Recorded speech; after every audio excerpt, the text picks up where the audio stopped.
Good evening, ladies and gentlemen. I am your pastor. Welcome to this Monday's edition, National Matters. I hope you tell your friends, you tune in. If at all you have no power or somebody has no power, tell them we are live on Facebook, we are live on YouTube, and make sure that you invite somebody to join us. Tonight, I am privileged to host, my wife and I. By the way, on behalf of my wife, I want to welcome my guest in the studio. My wife and I, for the past 2 years, we've been burdened. Each time you look at the Minister of Finance, you look at the cabinet, you look at this, we go through round in circles, and we are not solving Zambia's problems. But as a pastor, I just feel there is one sector that we have not utilized and we are not performing well, which is agriculture. I believe that agriculture is a game changer for this nation to go to another level. But we'll get into that. I just want to introduce my guest, Mr. Kalaluka. Nkuruma Chama. Good evening. Are those your names? Yes, my names, yes. Thank you very much, Pastor. Can you imagine, right there, you are one Zambia, one nation. And one Africa. One Africa, One by Africa. the name of Nkrumah, yes. This is Mr. Kalaluka, Nkuruma, and Chama. And you know that Kalaluka is Lozi, Chama is Bemba, Nkuruma is Africa. He's from Ghana. Welcome to the program. Thank you very much, Pastor. Evening, distinguished viewers. Thank you. Amen. If you may look in that camera, yes. Mr. Kalaluka, introduce yourself. Who is Mr. Kalaluka? Are you married, or should we start marketing now? What do you do, and yes. What is your background? Yeah, so full names like you've rightly said, Pastor Nkrumah Chama Kalaluka. Yes, married with 3 children. My backgrounds are I studied economics, international business in Finland. I went to school at Aalto University School of Business and the Hanken School of Economics. It was formerly called the Swedish School of Economics in Finland. I've been back in Zambia. I made a conscious decision to come back around about 2008. So I was living in Europe. I decided to come back because I felt in my own small way to make my own small contribution here. So I've been back since then, traveling back and forth. I live in Lusaka. I also live in Pulungu on the lake shore, Lake Tanganyika, on the shores of Lake Tanganyika. I live there as well. And what I've been trying to do the last few years is basically promoting, because I'm an international business consultant, so I've been promoting international business, basically market entry for international business firms in Zambia, mostly European companies. I've worked very closely with the Netherlands, so many people know as someone who's represented the Netherlands in Zambia. I have also been lately working with Italians as well, and Italian trade agency, several individual companies as well. And then also I've done a lot of work. I'm still doing that. I like to work on development projects. So a number of them, whether it's in agriculture, which is a topic that you're passionate about, Pastor. So I've done something there, basically as a representative of grant financing instrument and concessional financing instruments that are provided by the Dutch government to this country. So I've been involved in projects like that. Infrastructure projects as well. I've worked on those as well. So yeah, quite a number of things that I've been trying to do. And I'm happy to be back home. I'm happy to be here. I like the challenge. Sometimes it's a little bit overwhelming, and sometimes you feel like, how far am I going? What am I doing? But it's always something. I like the fact that, in your own small way, you can you know, you can try to make a difference. You can try to make a contribution. So yeah, I love to have the opportunity to be back home and do the little that I can for Mother Zambia, like you're doing, Pastor. Amen. Now, Mr. Kalaluka, how old are you? That should be a national secret. It can't be a national secret. We are interested. Me, I like to see and know yes, how old somebody is. I'm actually, and this is a good one for those who've been seeing me sometimes. Lately, I've been keeping my hair. So you can see the gray somewhere in here. I was born in 1973, actually. 1973? Yeah, so you can do your math. I'm a Leo. I was born in July, 26th of July, which is, I think, the same day as the Cuban Revolution, 26th of July, 1973. Yes, so, and I think in Zambian history, that was just about the time when Zambia became a one-party state. That's when I was born. Yeah. When you decided to come back from Netherlands? I was living in Finland, actually. In Finland, yes. Yeah. You decided to come from that country, which is a beautiful country. And some years back, actually the day they bombed the Twin Towers, Mr. Kalaluka, I was in Amsterdam. I was in a meeting in Amsterdam and the sirens went wah, wah, wah. Just that day, the 9/11, I was in Amsterdam. And beautiful country. Now, why did you come back here when people have been even changing names to obtain visas to go and live in other countries? You know, the fact, very good question, you know, I could have taken citizenship, you know, I had permanent residence, I could have taken citizenship. But, you know, it strikes you, you know, what strikes you is when you look at the conditions people live in. I mean, I was talking the other day and somebody said, look, in Finland, for example, temperatures in the north of Finland can be like minus 40 degrees. You wake up and it's minus 40 degrees and the lake is frozen. Frozen. You can drive on top of the lake, you know, so the lake is frozen. You can drive on top of the lake. I mean, difficult physical geographic conditions. And they've been able to become rich, successful countries. And when you drive, you can drive kilometers like in Finland, and all you see are pine trees. Just one type of tree, pine trees. And these are plantations. People own plantations, and it takes close to somewhere around 30 years for a pine tree to grow. And when I was asking here, it takes about 5 years or somewhere there, and you can have a pine tree, you know. So you see what people have done. And in a country like that, you know, if you are poor, you can die. Because it's so cold that you could just freeze. You just freeze. So when you build your house, it has to be very, you know, solid structure, extremely expensive. Really? So they had to become rich in order to survive. Necessity. And so when you look at all that and what people have done, and you ask yourself, you know, why are we in a situation like this with all that we've got? I think that for me, there was always a question. And sometimes you could be with people and they look at you and say, look, but if you think you are clever or you've got something in you, what are you doing here? So it's almost like there's a nagging question. You know, you go to a shopping mall, you go to a shop and you find a big bin outside with a black child on a picture, you know, and they are saying, if you've got anything to contribute, old clothes, you throw them in there. So everybody who looks at you, they're saying, this is a black guy, just like this child on this chingunguru. So, really? To be honest, I felt challenged. You know, I felt that in my own small way, I went to school with these people, we competed. I felt that maybe I could just, in my own small way, try to do something here. And I'm happy that, I'm very grateful that I did get opportunities when I got back. For example, I got a job with the Dutch embassy when they were here, just before they closed. And they gave me a job as economic policy advisor there. And so all of a sudden I had all these tools in my hands, all the money, the grant money. I could create any project, anything. I just create something and they fund it. So I got an opportunity with that job to start in my own small way in the road sector, put up an idea to train Zambian road contractors, because I thought maybe they should access some of the big contracts, road contracts in agriculture, infrastructure projects, so a number of things.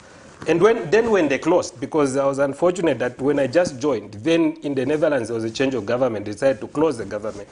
Then this ambassador afterward worked for a while, he came back to me and said, Nkrumah, you know, I'm going to fight to keep you, to give you a role if you want to stay with us. So they gave me this special role. Somehow the Dutch Foreign Ministry, you know, supported me to represent them here, all their trade matters, and it was an opportunity for a couple of years.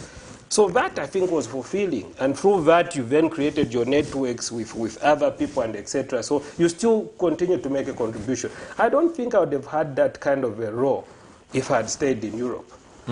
So I was valuable to those people, more valuable to them here than in Europe, and which meant, ironically, that whenever I travel back to Europe now, I think I'm even much more recognized there because of the little role and the way that we had worked together your contributions here. So things happen, and I think it was the right decision. I don't regret coming back. Yeah. May I ask you a question, Mr. Kalaluka? Wonderful background that you have given.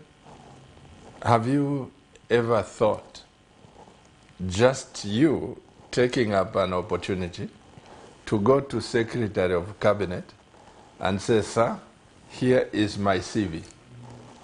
I want to play a part in my nation. I was doing this in Holland, I was doing this in Finland, and I qualify. I came back here, not because I'm looking for a job as a PS, as what, but I feel I must contribute to my nation.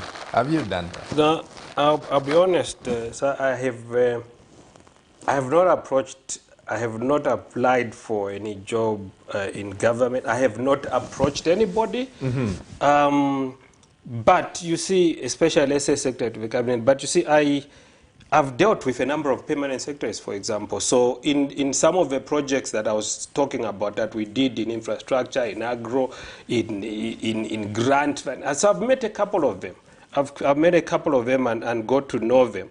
But I think that to some extent up to now, I have felt that in my small corner where I have been, because you see, what I've been trying to do is to present these opportunities to Zambia. So for example, if I knew that there was grant financing to build infrastructure, instead of Zambia contracting debt, okay, or instead of Zambia getting expensive financing, I would go to the people involved and say, look, there's a cheaper way for us to finance this. So in that small way, then I could probably lessen the burden on Zambia when it came to, for example, you know, financing infrastructure, paying back, etc., etc. So that's how I thought that probably I was valuable in the sense that I had these contacts and connections that I could put at the disposal of the country. And what was important, I think, on the Zambia side is also then to have people who then ran with these opportunities. You know, it's a bit of like a soccer match. You kick a ball to somebody, someone must be able to score. So I felt at the time that I think in my own small way that what I was doing was, for me, it felt satisfactory. And I hope that, that the people that I was involved with also found my role useful in that sense. So yes, no, I have never really gone to the extent of asking somebody for a job. No, I haven't done that, yeah. I don't know. You still have to answer me. Yes. You come back with all the qualifications you have, with all the exposure that you have, you come and sit on the talent. Do you remember that Jesus preached about the talents that he distributed? He says one person took the talent and sat on it, said, Master, I know you are a hard man. You reap where you did not sow. And God says, take the talent from him. Give it to somebody.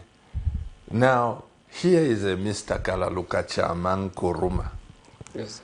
who has all these connections, and you are living some people, the PSAs who only travel abroad when they are appointed, they have no exposure.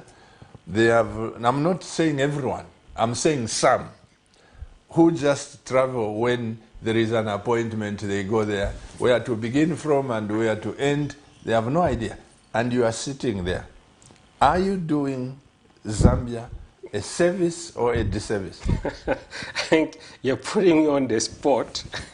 You see, what I tried to explain, what I tried to say is that I have been, so far, what I tried to do was to play a different role.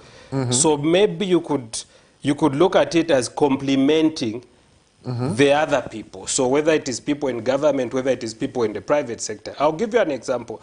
There was a time when, I think a few years ago, I briefly mentioned it, when the Zambian government decided that they were going to build infrastructure in this country, $8 billion, and then they said that 20% was going to be reserved for Zambian contractors.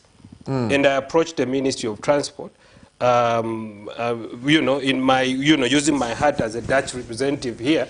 And so I approached them and said, look, how can I help you to get these Zambians to win these contracts? What is the constraint? And they said one of the constraints was that the Zambians were not skilled. They did not have the capacity to do to execute it. So I said, okay, I'm going to arrange to have people trained. The Zambia, can you give me a list of people? They gave me some people. I think we got 20 people.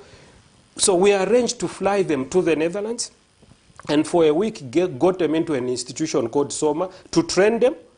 And then when they got back here, the people from the Road Contractors Association approached me and said, look, we appreciated the exposure and the training you gave us, but we have many more members throughout Zambia who also can benefit from this training so that we can participate and bid for these road contracts. So I said, look, we cannot fly all of you to Europe. It would be very expensive. What do we do? We arranged another intervention whereby we got the Dutch government funded an institution called SOMA to come into Zambia and then conduct trainings in all the 10 provinces for road contractors. So that training was done. So the whole idea now was then now to go back to government and say, look, so now you've got your Zambian guys are trained, try to see if you can get them the road contracts so that at least they can participate in this big money that we're spending. And that way, by participating, we can build their capacity further. So you see, I'm just giving you a small example, just one small example of how I've tried, what I tried to do, as opposed to trying to get into the government and getting a government job. Because I think that there's a way sometimes that you can be outside there complementing what is happening. You don't all have to be, that's what I've thought so far, that you don't all have to be inside there, that you can actually be outside and you can signal opportunities and you can do that. And there have been a lot of other projects I can talk about, whether it is in agriculture, whether it is the maritime sector. At the moment I'm involved in the maritime sector. And I can tell you again there that the way I started off, for example, by basically linking Zambia to opportunities to finance the port upgrade of Mpulungu Harbour up to 30 million euros using grant money, and how also we went further and secured grant money to develop a feasibility study for an agri-hub again in northern Zambia in Mbala, and went further again to secure grant money to do a feasibility study to set up a maritime institute in Mpulungu. All that was done again to create an ecosystem so that you could have an upgraded harbour, a maritime institute, a training institution which is a knowledge hub, an agri-hub there, and an industrial cluster, so that we can create a very competitive ecosystem, in the northern province there, which then positions Zambia very well in terms of the Great Lakes region markets. So these are all the things, typical examples. I could go on and on. My thinking has always been that you don't all have to be in one slot. You can complement each other. Let me ask a question. Have you met President Lungu?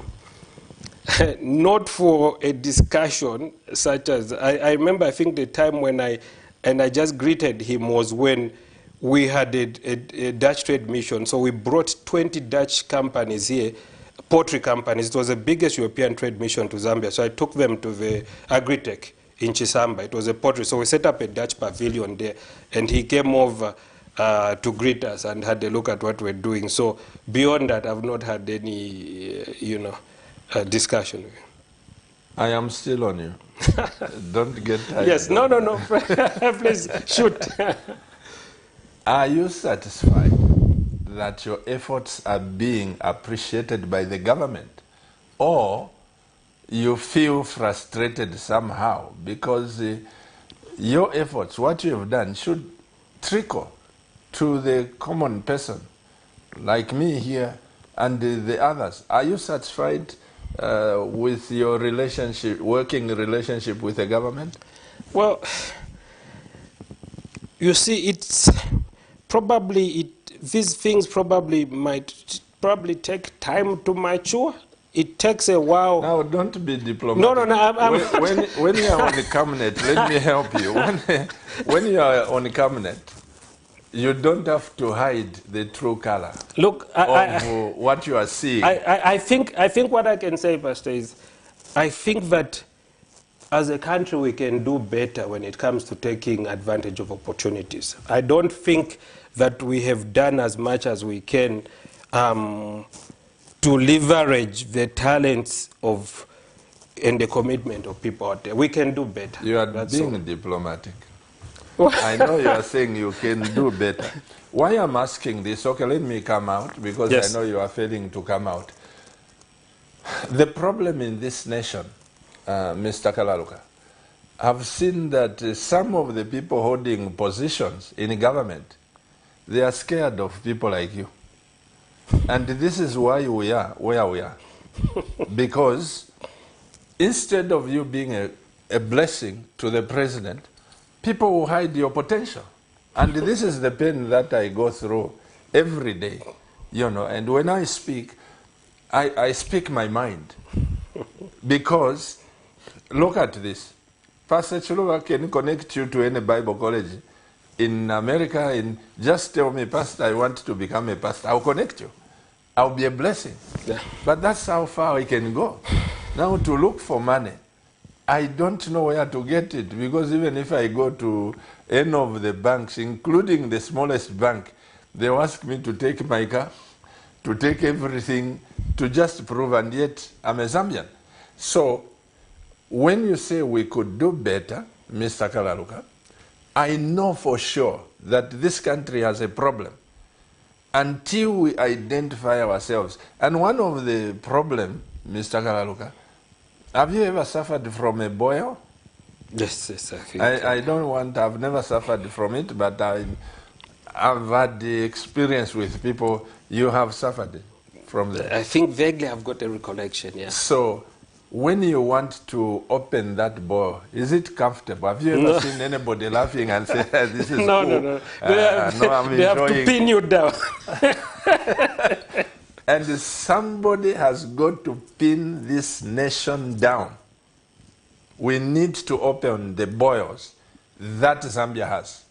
If we start treating it, you can't touch this, because the government won't feel good, you can't touch this, we'll be in the same position where we are. And I'm sure that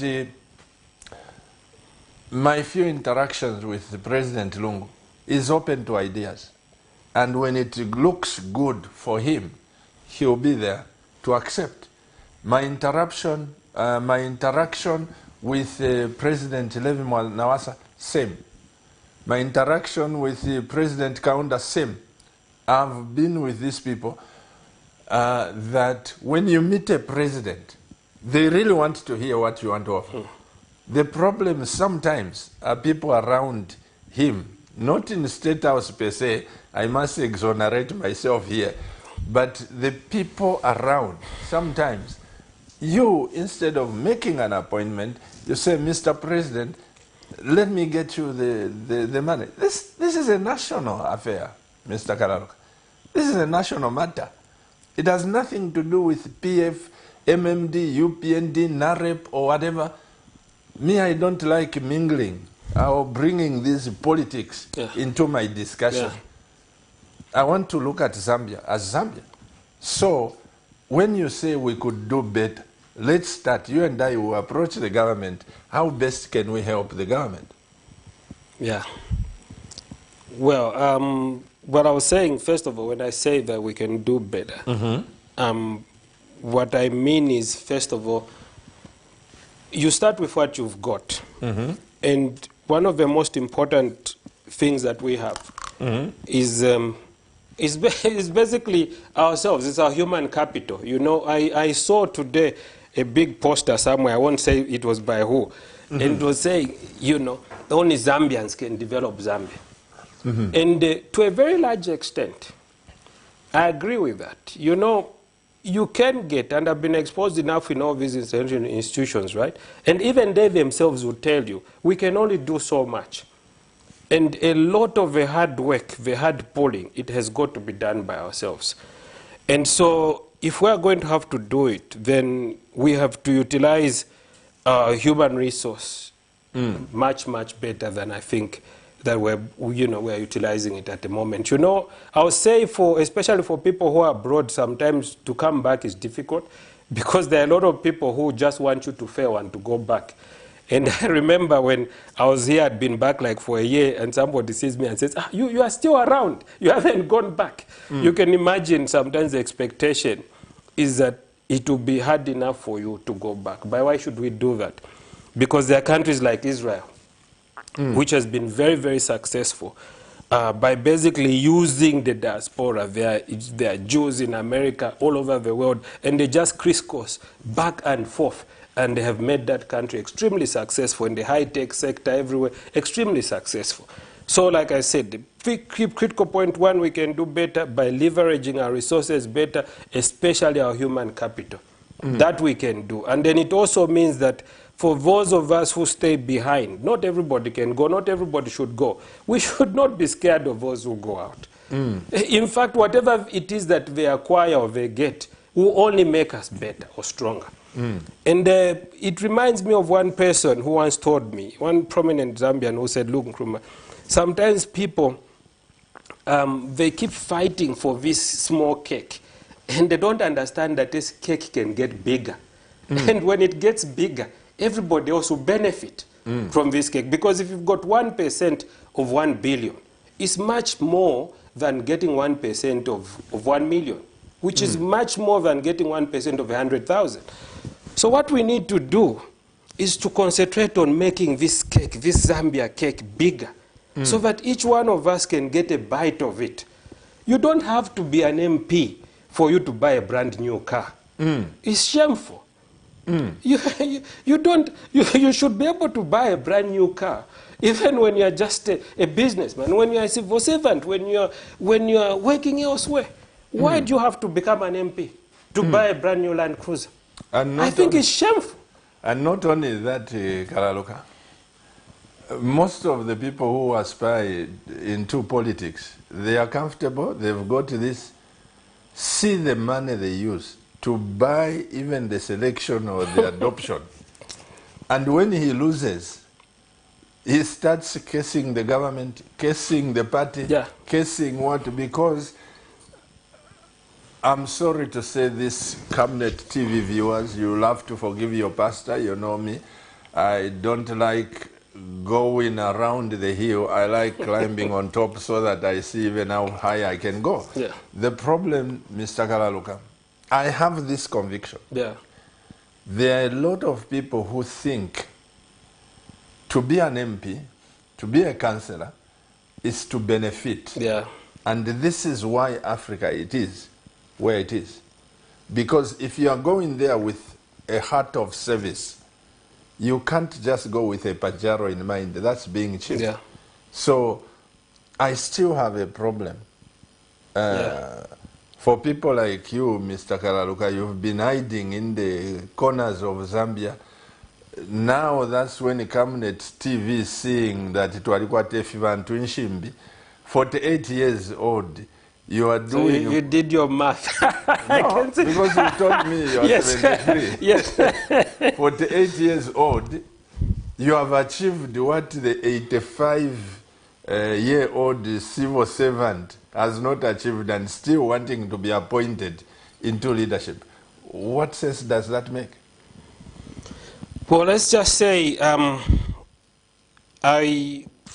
what I miss now from we've got an election running, and what I miss now, I'll be very honest to you, sir, and the viewers there, is a robust debate about how we can get this country going, and a focus on the economy.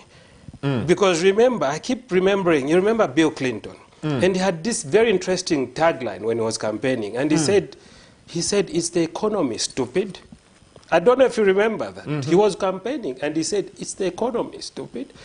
And it's not to insult anybody. What Clinton was just trying to say at that time in the US was that the biggest problem was the economy. Joe Biden has become president, and you've seen, yes, there's coronavirus and etc., but they've just been struggling through Congress, is meeting his opposition, the Republicans, trying to push through a major stimulus package, infrastructure project into trillions of dollars. Again, what are they doing? It's the economy. And what saddens me about Zambia is that we've been fighting about constitution and laws for years. I mean, I remember here even early 2000, etc., I was living in the country, people were talking about constitutions. In the 1990s, remember there was a change of constitution, Kaunda is a foreigner. You remember all that? We've been talking about constitution and laws.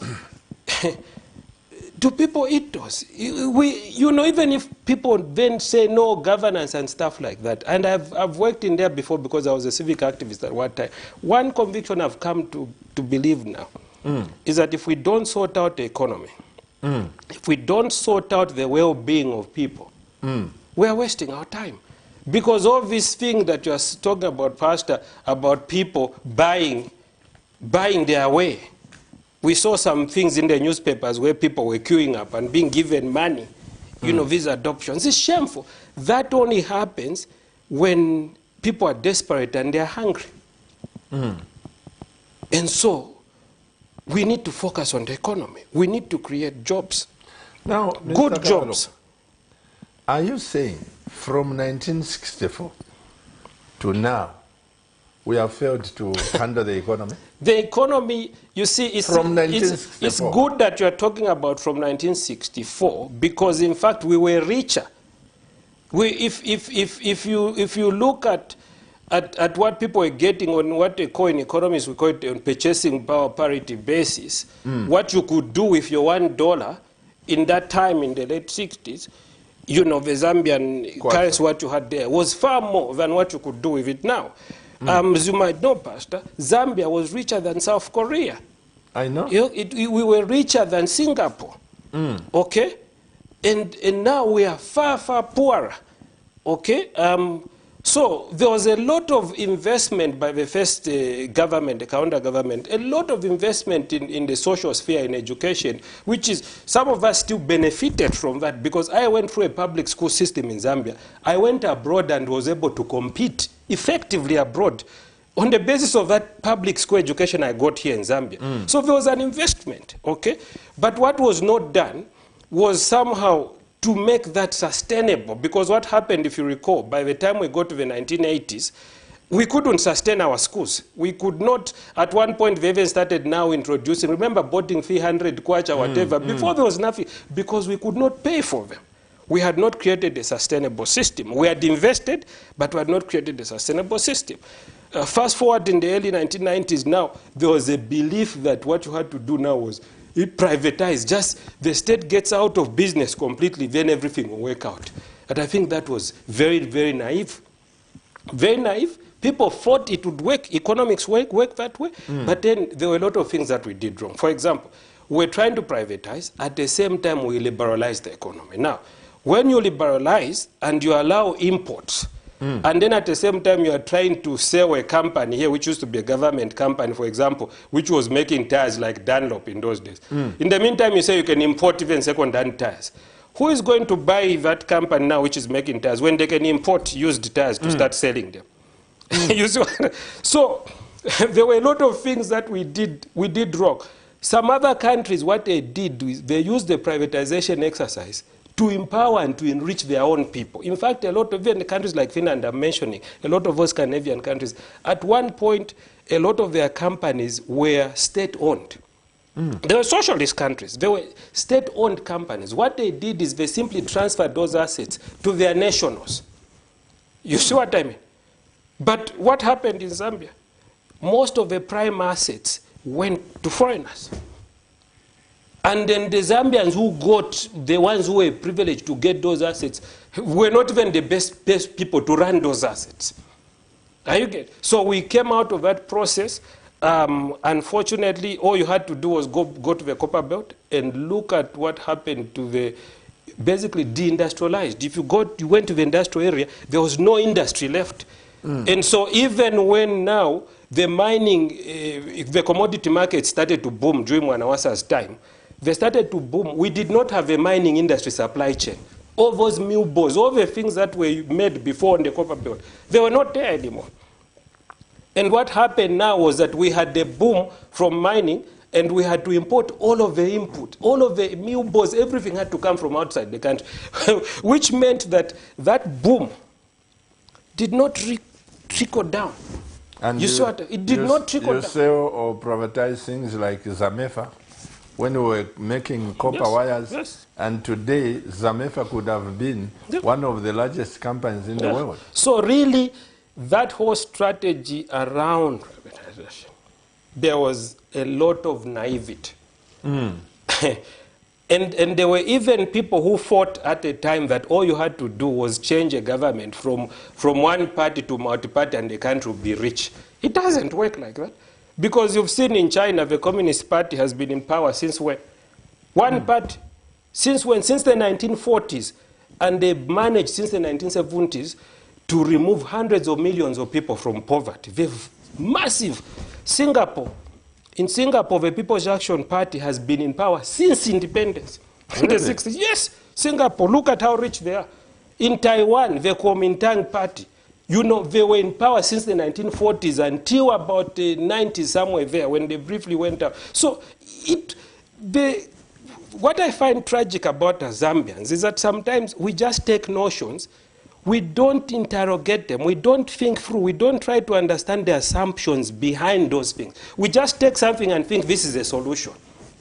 And things don't work like that. What you have just said, Mr. Karaluka, it is quite saddening. I've never even looked at that.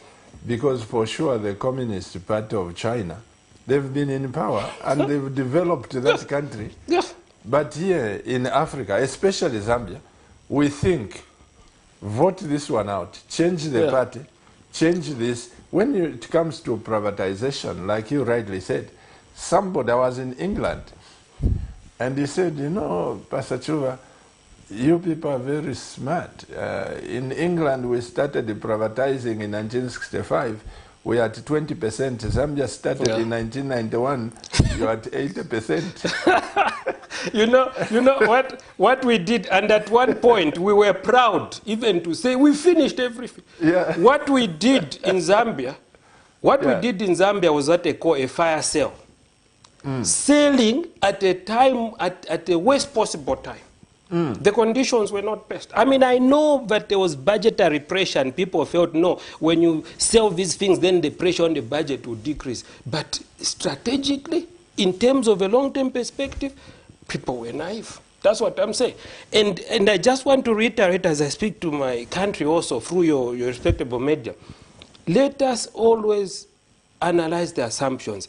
Everything, if a person says, a young person should not fight with an older person, there's an assumption behind it. So the underlying assumption maybe is that the older person either is physically stronger than the younger person. There's an assumption, right? And that assumption does not always hold. The only thing I'm trying to say is, whatever we try to do as a country, and every time we look at the rest of the world, let's first of all try to look at what are the underlying assumptions. Because it's interesting. There's something else I was thinking about lately. You know that in Europe and Scandinavia, I've told you, I've lived in Scandinavia. In Scandinavia, you are given money when you have a child. So for every child that you have, so my first child, they'll give you a subsidy from the government every month. Second child, they add on top. Third child, they add on top. On top of that, if you're in Finland, for example, I call maybe they've changed the policy now, but I'll tell you what I know. If people are going to have children, you are pregnant, your wife is pregnant, there's just before delivery, there's a box that comes, big like this, with napkins, everything from the government they give you. Are you getting? In America, when their population hit 300 million, there was a big celebration. Now, I have worked in international business. In international business, when a company like Philips, KLM, or any one of them come to me and say, look, we want to enter your market, the first question they always ask me is, how big is your market? So what are they looking at? Population size. Population, yeah. So in Africa, they were interested in Ethiopia, they were interested in Nigeria, they were interested in the big population countries. And South Africa. If in Zambia, I wanted to, for example, to market a trade mission in Zambia, you know what I had to do effectively to attract Dutch companies to come here? I had to combine Zambia and, for example, Kitwe and Lubumbashi, okay? Or Lusaka and Harare. I had to make the market bigger for them to come. Now here we are as a country, and we don't even see the link between population, population size, and economic growth. And everybody's thinking, which is rightly, we are saying, okay, let's have fewer children. Because we can't afford them. What your friends do is that they say, how can we be richer so that we can have more children? Are you getting what I'm trying to say? So you are not constrained because, first of all, what you say is that you look at what it is that is good for you, and then you find a way around it. So I gave that just as an example of how, you know, I see things being done, and people sometimes do not realize that certain things here, things are done else. Ask yourself why. Why is it that those countries, for example, can give money to people to have children? Why is it? When people are estimating the potential of Africa and they are saying by 2050 you have so many people, when they are saying the advantage of Africa is that we've got a youthful population, because you know the challenge in the rich countries, and I'll tell you these rich countries, the challenge is that a lot of the people are older.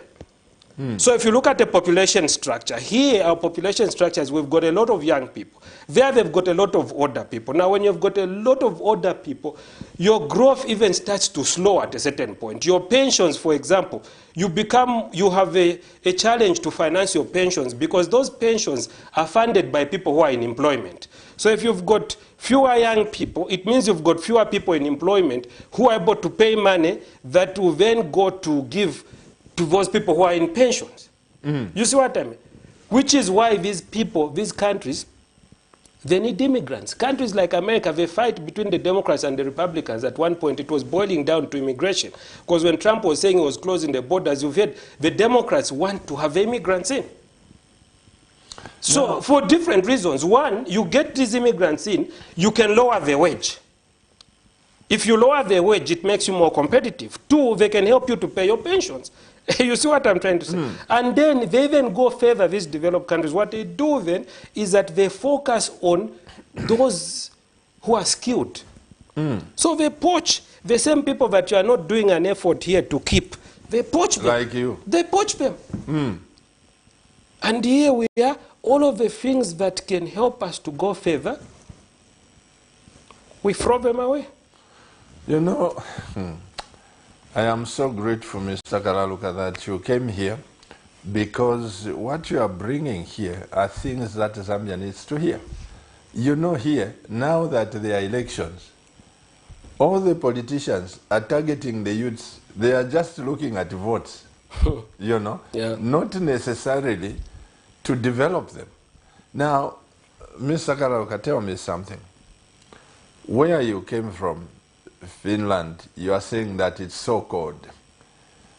Agriculture is not as viable as it can be here in Zambia. Because, you know, our weather here, we can do a lot of things. The question is, Mr. Karaluka, can agriculture work in Zambia and push our GDP like it has worked for Egypt, Israel? Can it work? Yeah.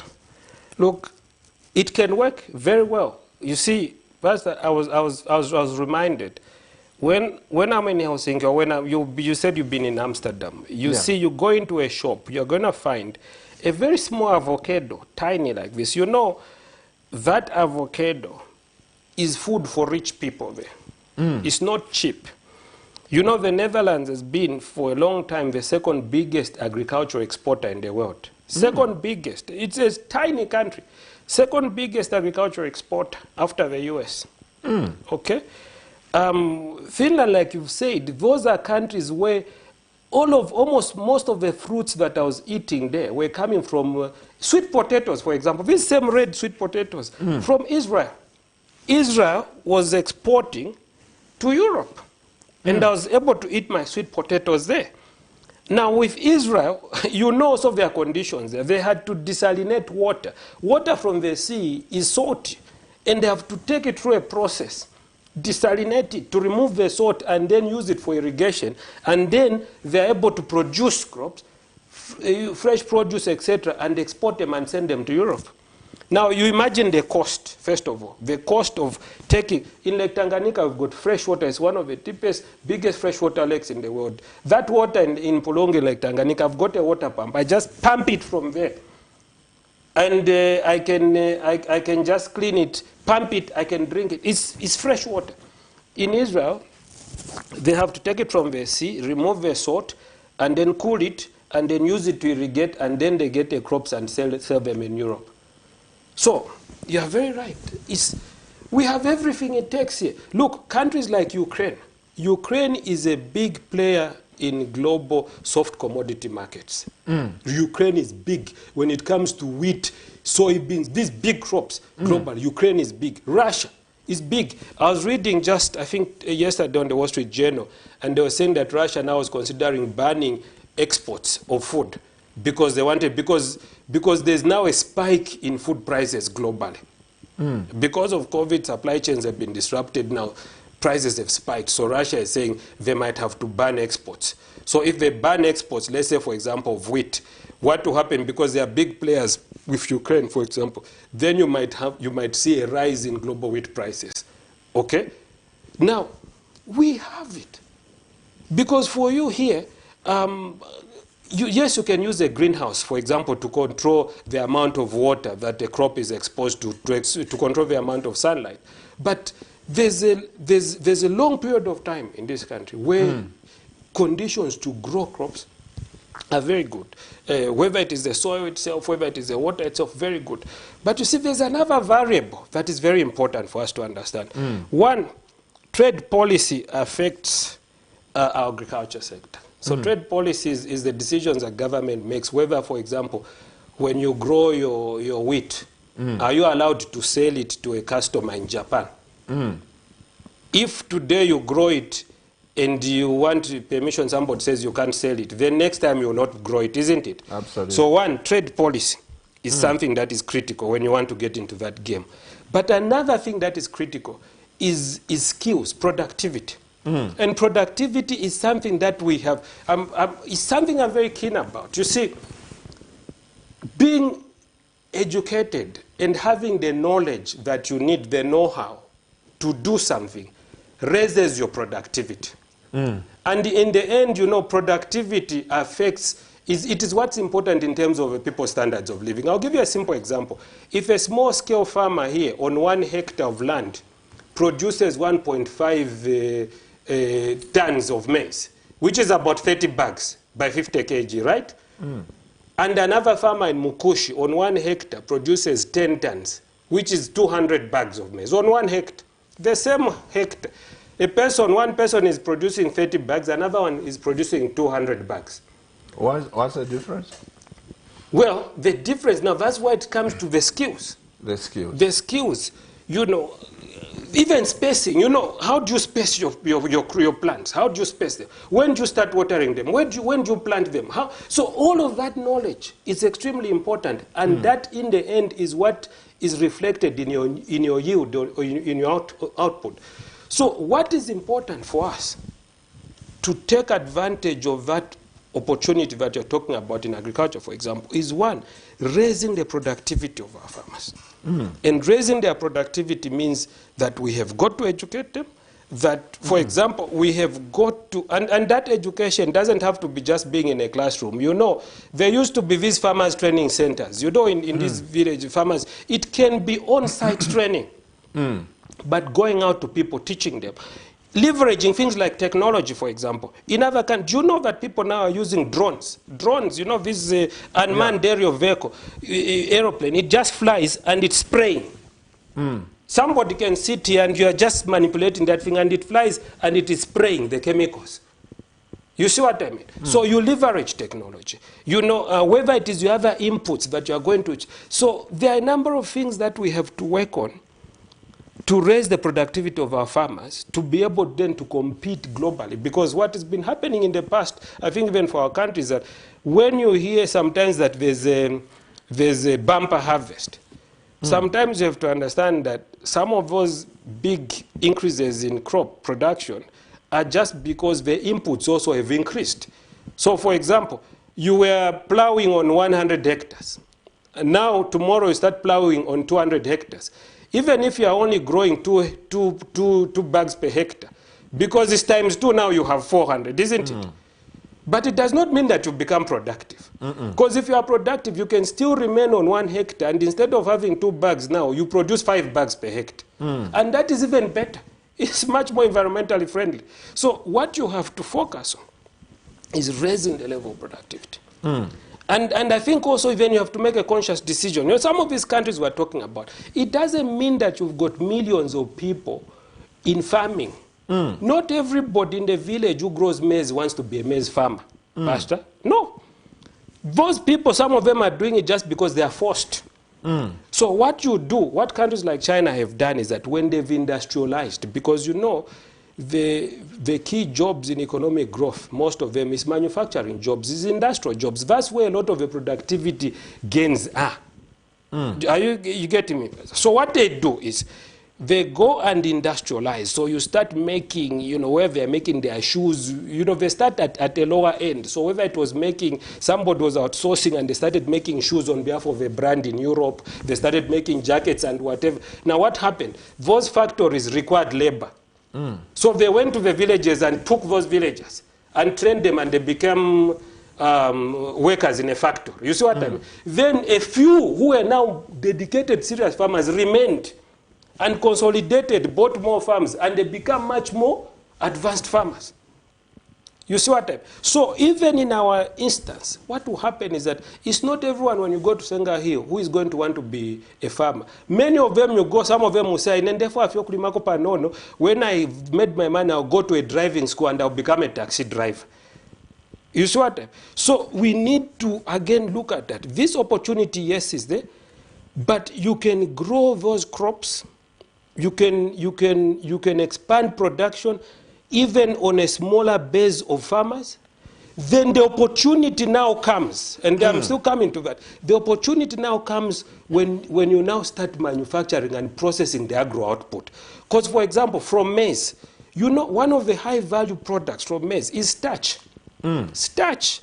And that starch is very interesting. The starch that you also get from potatoes, that starch, I was surprised. A company like AkzoNobel, a big Dutch company, you know, they make automotive paints. And you know automotive paints, that's very expensive.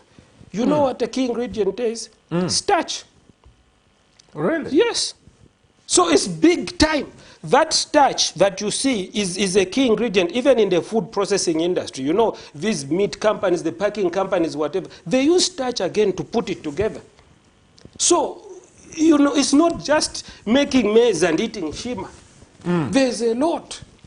There's a game there. And if we take a value chain perspective, if we take a value chain, and that's how a lot of our friends think and they plan, you take a value chain perspective. You start from what is the basic input that you need? What else do you add? So where does, if you are going to grow maize, what is your value chain for maize? So you look at it. So what's your, you need seed, okay? So just in seed production, you've got a whole chain of people involved. Maybe you need fertilizer, maybe you need chemicals.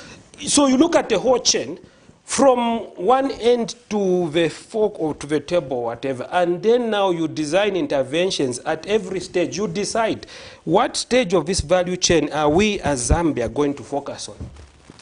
And if you decide to focus on a certain value chain stage or a node, then make sure that you invest in it. And like I've said, one of the critical investments that we have to invest in is people. When Singapore decided that they were going to go into high finance, you know, they wanted to attract all these big investment banks and etc. into Singapore. You know what they did? They went to the university in Singapore.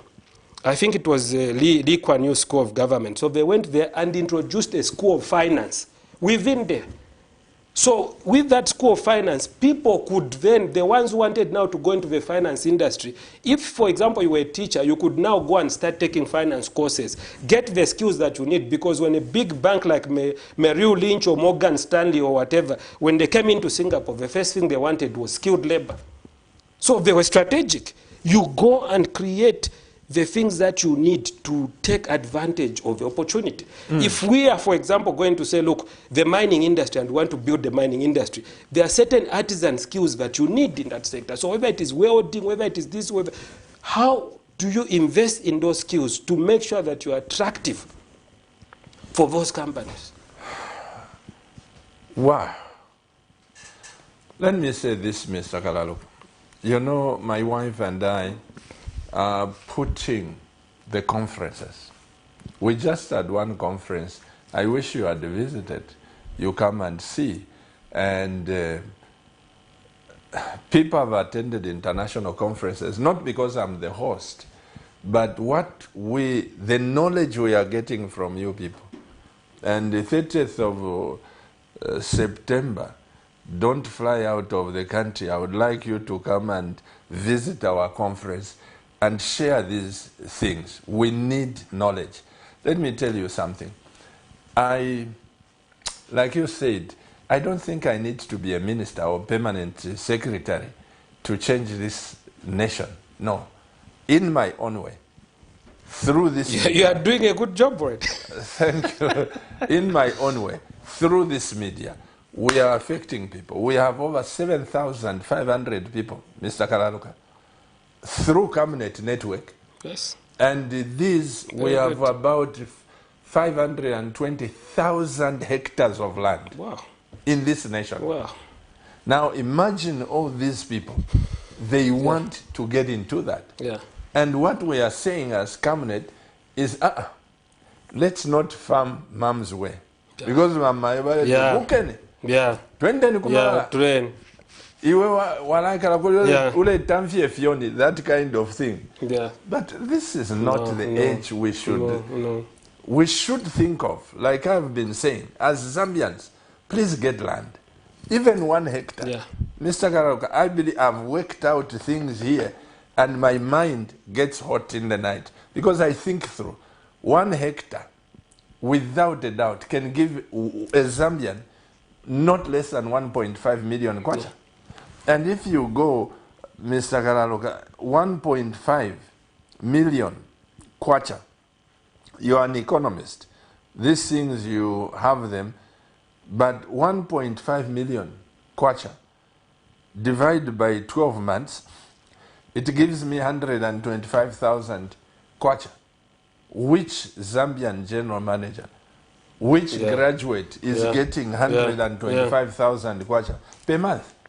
But all you need is 1 hectare. Yeah. Then you bring crops like the things you are bringing here. Yeah. So I am failing to understand why you economists, permanent secretaries, politicians, you are failing to change this nation. Yeah. If you could have my elections, no, kavoteni, not to change a government, or not to sung a government, or not to chitef about value chain. No. There is nothing. No. So these are some of the things that hit me so hard, Mr. Galaluka. You know, Pastor, at one time when I was still working with the Dutch, we did a horticultural study. So we brought in some guys from the Netherlands to just do a study of the horticulture industry here, working with some Zambians as well. And when they did, we wanted to see how big was the market for horticultural products, where were the horticultural products coming from, and by horticultural product I meant all of the the fruits, the vegetable, etc., etc. And the story is a well-known story. You know that most of what we were utilizing in the country was coming from South Africa. It was coming from out of the country. So we are not supplying our needs, our requirements, and most of it was because if you talk to the organized chains, whether it was the ShopRites or the others, it was difficult for them to buy from Zambian producers, the small producers. We were not aggregating, we were not organized. So for them to minimize their transaction costs, they go abroad. And they go outside the country and buy the horticultural products that they require in the country. So we, Zambians, are basically giving our money outside, just giving it away. Absolutely. The same thing with the poultry sector. We did a study there, and I told you I brought 20 Dutch companies, big ones from all sorts of value chain. They came into Zambia just to see how they could work with the Zambian poultry farmers here. And you know, again, I remember talking to one big retail chain operator in Zambia, and he told me, Kruma, at that time, he was telling me, I need 400 metric tons of chicken a week, and I can't get those here. Really? Yes, he said, even if I get these big these big chains here, Zambia, whatever, it's not enough. I can't get a 400 a week. So I have to basically import 400. Yes, 400 metric tons of poultry products a week. You know, I've told you I'm involved. I live in Pulungu also, and I do something also with the harbor there. And I'll tell you, I have seen containers there at the harbor, containers of chicken coming from Brazil. So from Brazil all the way to Walvis Bay in Namibia, then they are driven to Mpulungu, and from Mpulungu they go on a ship to Congo. No. Yes. Chicken from Brazil all the way to Walvis Bay, to Mpulungu, to Congo. I've been to the Congo myself, and I found a live chicken being sold at $10, 10 US dollars per live chicken. So really, if you come back and you say you've got a poor country, you've got a big market out there, big market. First of all, domestically, we ourselves here in Zambia are spending hundreds of millions of dollars on things that we're importing, unnecessary things like those horticultural products I'm talking about. Okay? Even onions we import. You know that we've even the carrots. Yeah? So spending hundreds of millions of dollars importing horticultural products, right? And then losing even opportunities, those poultry products I'm talking about, passing through the country all the way from Brazil, going, for example, to DRC. And we say we are poor, right? So really, I agree, this was just to agree to concur with. When I was driving in the morning, because I leave home very early, and I found these ladies, 05, they are on the street. And I'm thinking to myself, you know, we are not lazy, right? These women are not lazy. They're 05, for her to be on the street side by 05, she was up maybe by 03 or 04. And what time did she go to sleep? But how much is she earning in a day? How much, Pastor? $1 a day or what? So you see, that's where now the whole question of productivity comes in. Because it's about getting ourselves to a level where we work smart. You know, the money is not really in sweating. That's not, you know, yes, you sweat, it's important. But what I'm saying is that when you're productive, you can, in a shorter space of time, earn more money than somebody does in 20 or 30 hours. So we Africans, we Zambians are putting in a lot of sweat because we're not working smartly. And that's why we have to invest in education.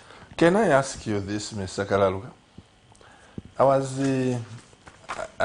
When we sat here, because I heard this, and my mind was blocked.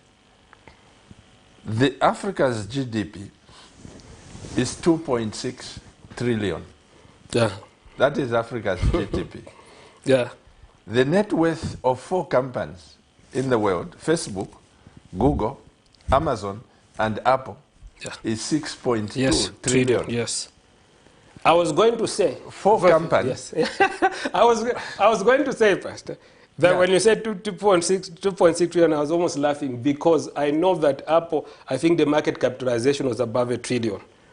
It was above $1 trillion. This is what I'm saying. Yes. So you are very right. Yes. But 6.2 trillion. But you see, you are very right. But you see, this is what is interesting. It is to these are the questions that nudged me. When I went to study what I studied, these are the questions that nudged me. When you understand the process and even the way that market capitalization is computed and etc., you begin to understand it's not rocket science. It's not rocket science at all. I'm actually at the moment reading a book. It's called The Code, and it's basically about Silicon Valley. And Silicon Valley, you know, in America is where all these companies are talking about are. And this guy is trying to analyze what made Silicon Valley successful. So one is talking about the government involved. So the US government at the time in the 1950s and 1940s spent millions of billions of dollars on defense research, defense projects. And so that research was outsourced to private companies. And then they set up, you know, Stanford University. So there was a knowledge hub. Stanford University Knowledge Hub was right in Silicon Valley, getting US government money to conduct research. And then from Stanford University, then they were basically now spinning off. So students would, with research projects, they could go now and set up their own companies. HP, Hewlett Packard, you know, all those companies, Fairchild, which became Intel. So they all sprang from there. You see, what this guy was trying to say is that this thing didn't happen from nowhere.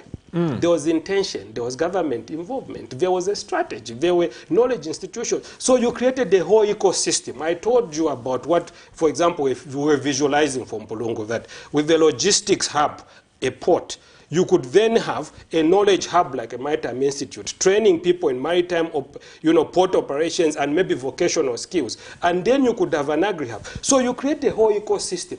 Those things don't happen in isolation. It's called industrial policy, and it's back in fashion now, because there was a time when people were saying industrial policy doesn't work. China has been successful.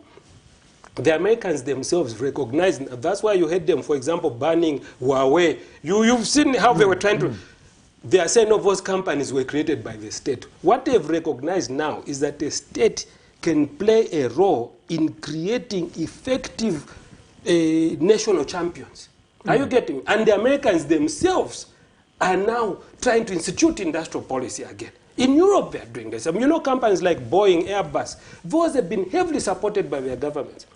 But here, we sit in Africa, and we sit and we say private sector. You think that a company on its own, a small African company on its own, can compete anyway without any kind of support? Don't even go anywhere.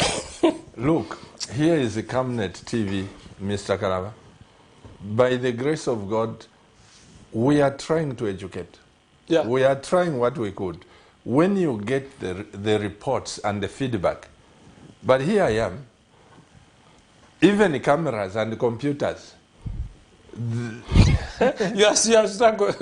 You see, but those are, you know, you see, if what I'm trying to say, and these are not like conspiracy, whether it is Hollywood, whether it is, you know, the South Koreans have developed a very, very powerful movie industry. And I'll tell you that sometimes strategically, because that's also a way for you as a country to export your cultural influence and your cultural products. So strategic, there's some involvement.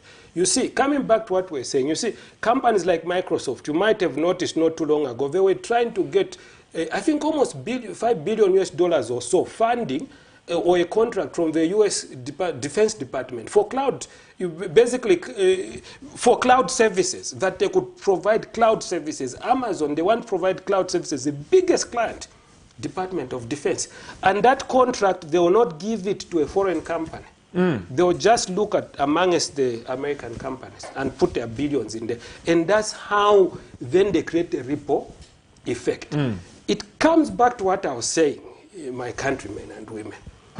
Let us remove the scales from our eyes. Let's look at the world the way it is.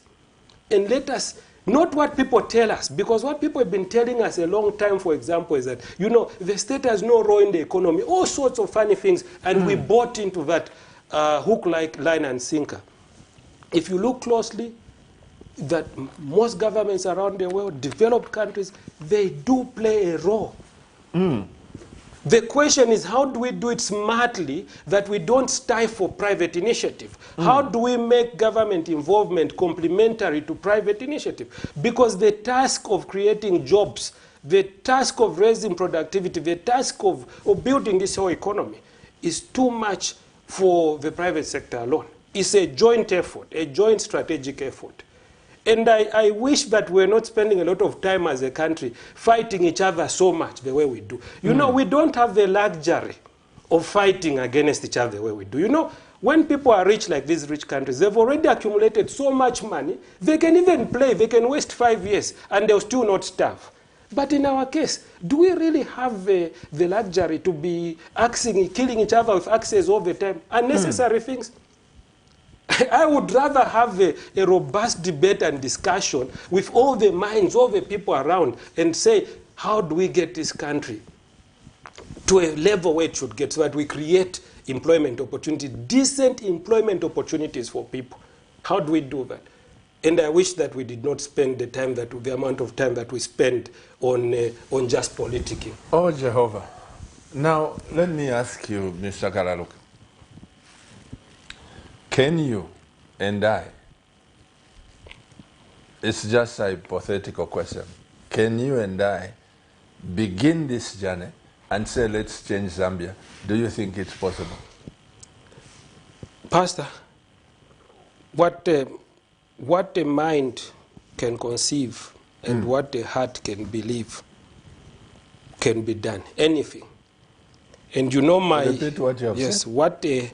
What a mind can conceive and what a heart can believe, you can achieve. I believe even this studio, it just started from your mind. Absolutely.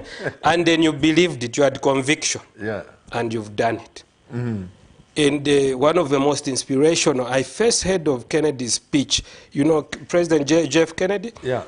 When in the 1960s, he gave a speech at Rice University. So I was flying. I think I was flying from Europe.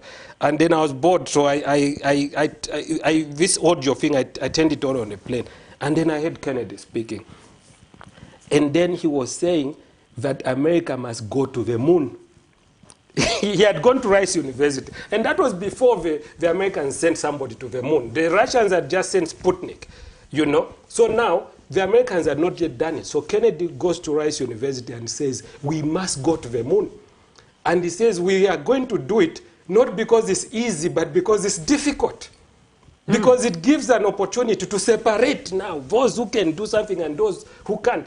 And then he says, look, our forefathers made sure that they were at the front seat of every technological revolution. And this generation, our generation, is not going to sit back. And you know, that speech, that invocation, what Kennedy said, before the 60s were over, the Americans had sent somebody to the moon. Absolutely. So, and he did not even know yet how they would do it, but he set a goal. And as leader, you set a goal and you start. You know, when Deng Xiaoping, you know Deng Xiaoping, the leader in China who started the economic reforms in the 70s, 78. And he said when they started the reforms, he says, we are going to cross the river by feeling for the stones. So you know, you don't know how deep a river is. So you step how deep and you cross the river. And then he said, I do not care whether a cat is black or white, as long as it catches mice. That's what he said. Look what they've done. From 1978 to now, hundreds of millions of people removed from poverty. We can do it. We can do it. We can do it. And I think it's not only, I'm putting it across to the whole country. This is a generational challenge. You cannot say, you know, Mbeki, Thabo Mbeki, somebody I had a lot of respect for, and you saw, he said, if not us, then who? If not together, then with who? If not now, then when? That was Mbeki. If not us, then who is going to do it? If not together, then with who? If not now, then when? Are you going to just sit and wait? Or are you going to take whatever it is that little you can? Because with a contribution when you're fighting, it doesn't matter. You can put in a little. That little that you put in, when you combine it, that is what creates a moment. I heard you say things. The more I sit down with you people, the more I'm thinking, Lord, what do I have to do? Because you are pumping so much knowledge into my wife and I, and the vision is becoming clearer and bigger. You've said that we should invest in human resource. And also you talked about productivity, that through educating people, we can become productive. Question is, you see, Zambia, sorry to say this, sometimes we tend to be so cheap and narrow-minded that people's lives hinge on politics. Yeah. I don't know, this is just my observation. People's minds and their livelihood is just on politics.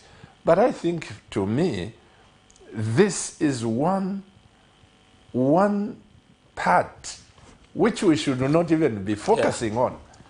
I don't know. How do we turn these politically crippled people into productive Zambians? You see, Pastor, that's why I said that what the mind. The thing that limits us is the mind.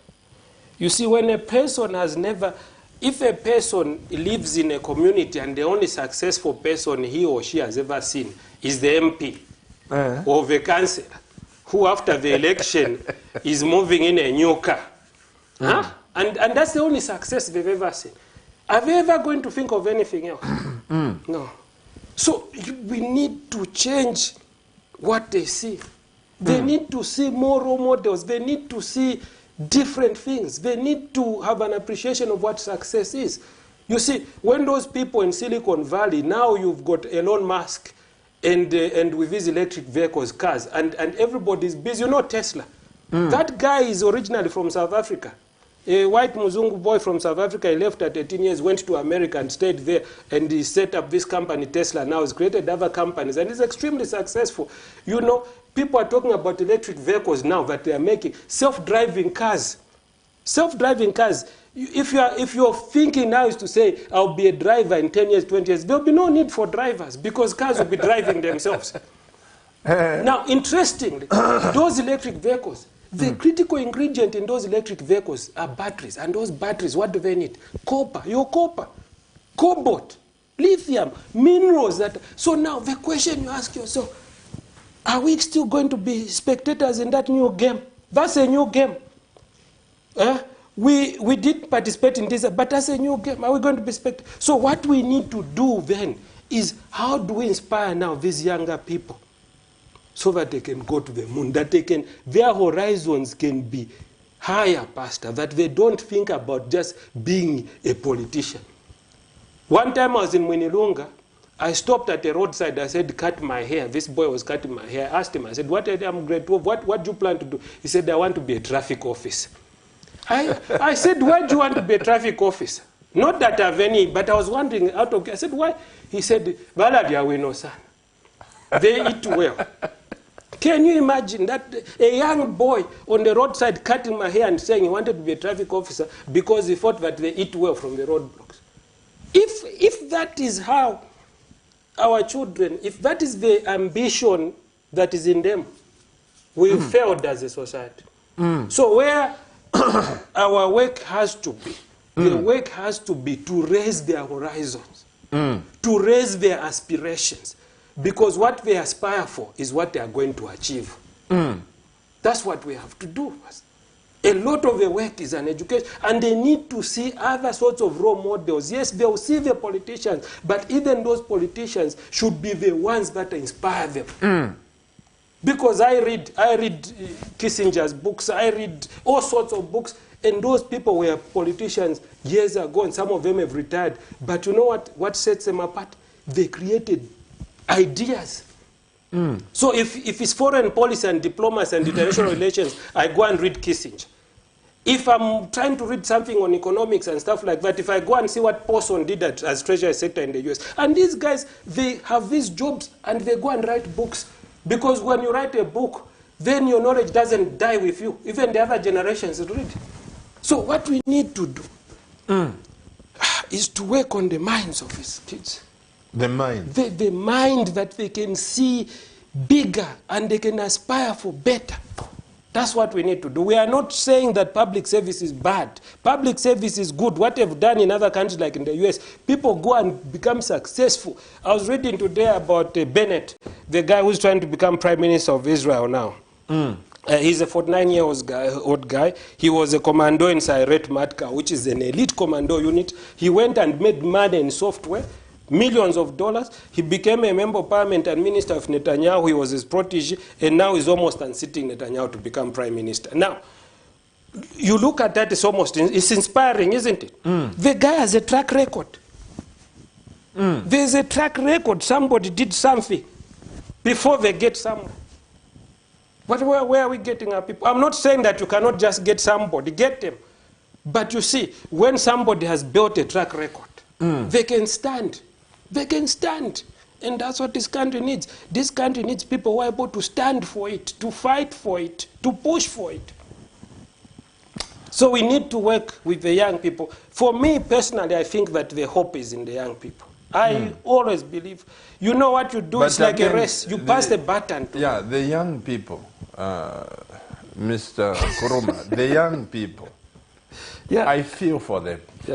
Because look, they are on drugs, kachasu, because the governments have failed to create or to inspire these people into something tangible. No hope. And you feel insignificant when you say, watch Camnet TV, you were born for greatness, you can make it, and sometimes some people just think it is just a slogan. I know. And yet, Mr. you see, Pastor, the thing is, what you do is you plant a seed. And sometimes you don't know how it's going to germinate. You don't know. You know, some things that you do today, you may not even see the result in your lifetime, but it will be there. And sometimes that's the role. I've come to accept sometimes that, you see, I'm also chairing the board of a vocational school. I've said I like educating people. I'm chairing the board of a vocational school in Zambia, Young Africa, which I set up. It was a Dutch franchise. I brought it in Zambia. We've set it up. We've just taken over a facility at YWC opposite UTH. Training. My focus is not these tertiary degrees, whatever. It's vocational skills, painting, construction, mechanics, because I think those are neglected and yet they are very critical. But the way we do it, we don't only teach people technical skills, we also give them life skills. Life skills, how you assert yourself, what you do. You know, we try to work on their minds also. So life skills, technical skills, and entrepreneurship, we try to combine it. But you see, even in there, it's a daily struggle, because when you deal with young people, you must we all understand that sometimes even for me, my father is long deceased. He's dead a long time ago. There are things which he told me when I was very young, and I ignored that time because I thought I knew everything. But now later when you grow up, there are things that you remember and say, but you know, my father told me this. You see, if he had not told me, if he had just given up, I would not have benefited from that wisdom. So sometimes what I've learned in life is you simply pump, tell them. You don't know what you are saying, what it will do for those people. Sometimes they'll go like a lost sheep, they'll come back. So I think personally, where we have to do it, and that's where probably Africa, sometimes in the past we've not done it well, we have not sufficiently invested in young people. We need to invest in young people. It's like a race, a relay race, where the older generation, when they do their work, they pass on to the young, and then they still stay there and guide them and mentor them. You know, in Singapore, Lee Kuan Yew was the first president of Singapore. His son now is prime minister. Now, when Lee Kuan Yew left, another person became prime minister, and then his son came after. But Lee Kuan Yew became what they called him minister mentor. So he was there as a mentor for all the other ministers. And Lee Kuan Yew was one of the most respected people. All these senior Americans, British people, whenever they went to Asia, they used to go to talk to Lee Kuan Yew because he would analyze and tell them. Now that guy, what he did is, after being prime minister, he started mentoring young Singaporean politicians. That's how they do it well. That's how these Chinese people do it well. They must benefit from your knowledge. This is why on 30th of September and the 1st of October, don't fly out. You know, we need to pump this knowledge. And the Bible is very clear. I didn't even ask you. You go to church? I'll be very honest. I have not been very actively. We will talk after this. You are not leaving the studio without me knowing your position. But let me say Yes. this, Mr. Nkrumah. You know, the Bible, which is the manual of our lives, God says, my people perish because of lack of knowledge. Yeah. And you see, a person who is ignorant of something, they are a danger to environment. Yes, I can tell you. Even to themselves. Even to themselves. You need knowledge. Why am I going into this? I remember the late Mwansamu Tanuka, may his soul rest in peace. He was the last managing director for National Milling, an economist, very successful. He was president of tennis. He was MD for Chilanga. Wherever he went, he succeeded. He was my church member. One day he comes, we're still staying in Chilenge, Mesa Flats, comes and says, Pastor Chiluba, the president Chiluba has asked me to serve as PS Agriculture. I said, oh, congratulations, we have PS now in church. He says, no, Pastor, I'm not going there. I said, why? He says, you see, me, I am a person who believes in academics. I believe in making intelligent decisions.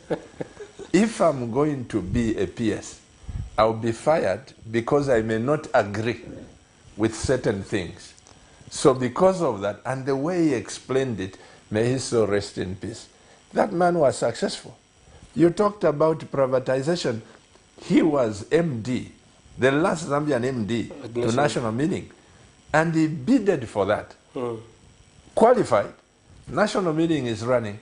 They leave a Zambian. They take some foreigners. And when they came, Dr. Kahunda had bought state-of-the-art in that machine. I'm telling you.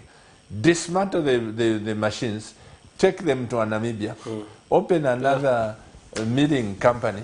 And the money which they used was to sell the house for the general manager, for the managing director, another house, 3 houses, and they paid for that company. It is so painful. Very sad. When you think of you can't, invest in your own people. You can't trust your own people. But what I'm saying, Mr. Nkrumah, I'm telling you, knowledge is very important. My wife and I have traveled around the world. I can tell you, I sit here, somebody will say, oh, Pastor Chiluba is bringing good stuff. It has costed my family. My wife and I would buy tickets to go to Houston, Texas. Rice University you were talking about. I've been there. I went to see Rice University. I said, I want to see this famous university. I went there and visited the place. The researchers that come there, which have shocked the world. Zambia, I don't know if we have a research center. I'm not saying anything, but knowledge. I would pay to go to Britain. I would pay with my wife. We go to this. Today when I sit, I say a conference is 5,000. I can tell you, there are 5 people who come. But don't see the value. The first thing they will look at, 5,000. Pastor Chiluba, there is COVID. But what knowledge they will get from you people, they don't see. And this is the pain about this country. No, but that is, you are pretty right about that. And I know, and until people, you see, what we value, which must change, is people want titles. I've sat in these meetings where people want a certificate to show and say, I've got this. A paper is not used. For me, I'll tell you, even the institutions I went to, even if they took the degree and tore it, I don't care. That paper doesn't mean anything to me. What is in my head is more important. Because when you know, it doesn't matter what they call you.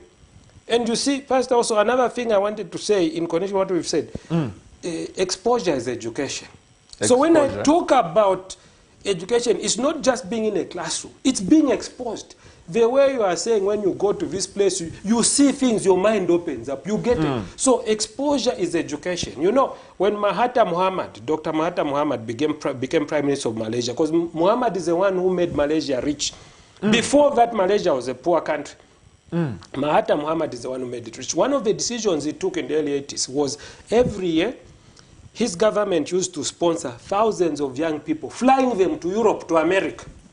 Really? Yes, flying them, thousands, just as go. And he was taking a risk because some of them would go and they would not come back. But he knew some of them came back. And those who came back, the exposure that they got now, because when they went, they saw things, they came back and said, no, I can do this, we can do this. Those are the guys who changed Malaysia. You see what? So, investing, you know, in these rich countries, when I was studying abroad in Europe, we had what they called the study abroad period. Every decent university abroad, when you're in Europe, for example, I'll speak about Europe, because I stayed there, is that you've got what they call a study abroad. So when you are studying there for a degree, for a certain period, you have to go to another country. So you can go to China, you can go to what? Again, that's what, deliberately. Because they know exposure is education. They invest in it. So the question is, what are we planning about this? I'm worried about the proliferation of schools everywhere now, and no one is even thinking about the quality of what people are learning. No one is talking about it. Quality. So there's a lot of work that we have to do. And like I've said, Pastor, I don't think that it's for us to finger point. We are wasting a lot of time in this country fighting one another. Absolutely. It's pointless. I would like to see a fight on ideas. Let us struggle. Let's battle when it comes to ideas. Absolutely. Let's talk about monetary policy. Let's talk about industrial. Let's talk. And for those things, I'll be ready. I'll take off my jacket and we can argue and I'll show my proof. And if you convince me, the only thing I want, if you convince me, I'll follow you. If you don't convince me, I won't follow you. But that's what I want. Let's fight over ideas, because it's ideas that will take this country forward. Mr. Director, you know, with Mr. Kalaluka, I can go on up to 02, but just give us the National Matters break. Just after that advert, please cross back, open the lines, Zoom, whatever, let the Zambians ask questions. And I want to let the people of Zambia know that this country is on an industrial revolution, agricultural revolution. Nothing will stop, Mr. Kalaluka, what we've begun. Yeah. We are going to transform this together with the government, together with all the brains that God has given us. We cannot be failing, talking about Rwanda, Rwanda, Rwanda as if there is no way. We must come together and change this. We'll see you after the break. Remember, you were born for greatness, and this channel you are watching is for great people. May God bless you.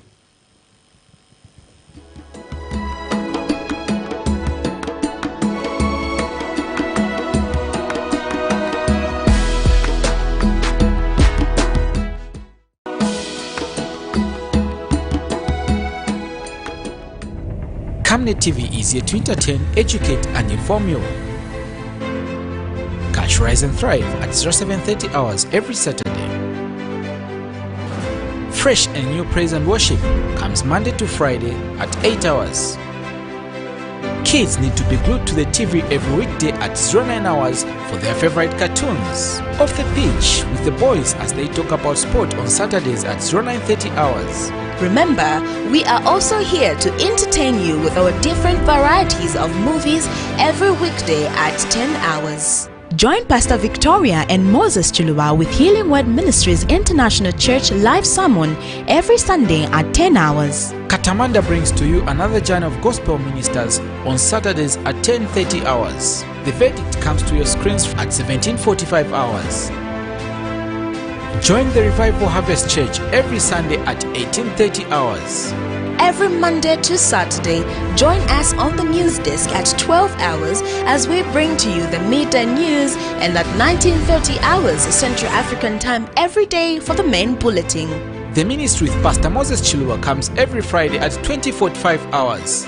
On Mondays, it's your favorite National Matters at 20:45 hours. Wednesday and Thursday, Pastor Victoria and Moses Chiluba are on Partnership of Greatness with different spiritual teachings at 20:45 hours. And Frank on Camnet comes to your screen every Tuesday at 20:45 hours. Camnet TV, not just another channel.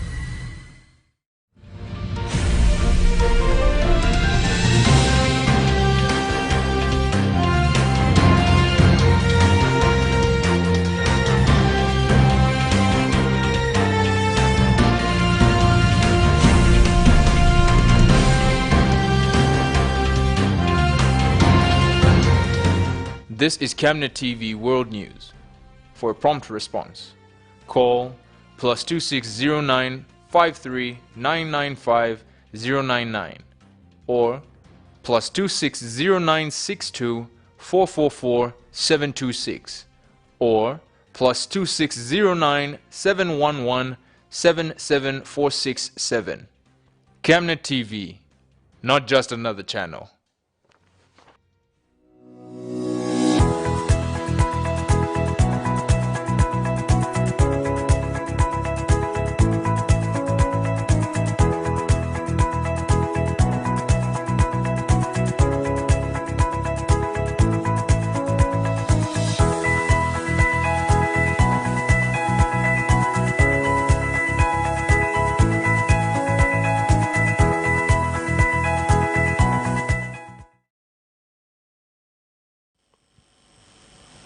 Dear Camnet TV viewers, welcome to National Matters. This is National Matters.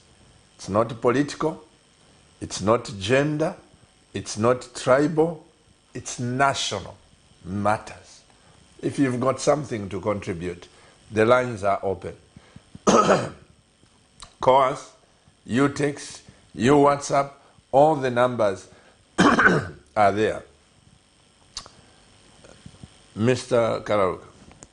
Yes, sir. I want to say something.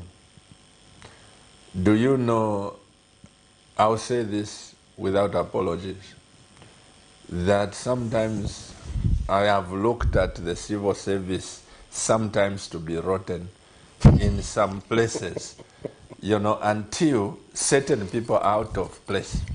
Because these are the people who drive the engine of our society. I don't understand why somebody should be pushing for the third contract. Vali muchita retire, apoka na imbi contract, na imbi contract. Are you the only brain Zambian that the nation has? You know, how do we influence the civil service? I know my Dr. Miti is there doing his best. But by the time Valelo Shaku Foreign Affairs, ku Home Affairs ni shinafi jama. Ku Minister of Finance nafi diba. Nabe vile kwa nibambi. By the time yeah, likosa. So how do we help? Someone should have warned me that the pastor is a sharpshooter. No, I'm just saying. Yeah, this is very interesting. I mean, the only thing that I recall is it was only in the Chiluba years, I think, when we had the, if you remember the private sector reform there is program. a phone call. Hello, good evening. Good evening, how are you, sir? We are permanently blessed, and yourself? I'm well, thank you, sir. Where are you calling from, and what's your name? My name is Musonda. I am from Kaputa. Mr. Musonda, calling from Kaputa. Please go ahead and contribute to the nation. Thank you, sir. Good evening, Mr. Kalalo. Good evening, Samsonda. Firstly, word of gratitude to you, Pastor, for the program National Matters. I always look out for it every Monday. Amen. And I may say I've been inspired by this episode today. My heart has been stirred up. Mm-hmm. So maybe three things quickly to give other time for people to contribute. Mr. Kalaruka, you say you are based in Mpulungu also. Yes. Where I think using the longest route, would be about 900 kilometers away from Kaputa. There could be a shorter route across Lupuwu River, but there's no bridge yet. But my father is chief in Kaputa, so we've been trying to do a project around cassava. Your father is the chief who? Chief Kaputa. That's your father? Yes. Yes, sir. So we've been trying to do a project in Kaputa around the cassava value chain.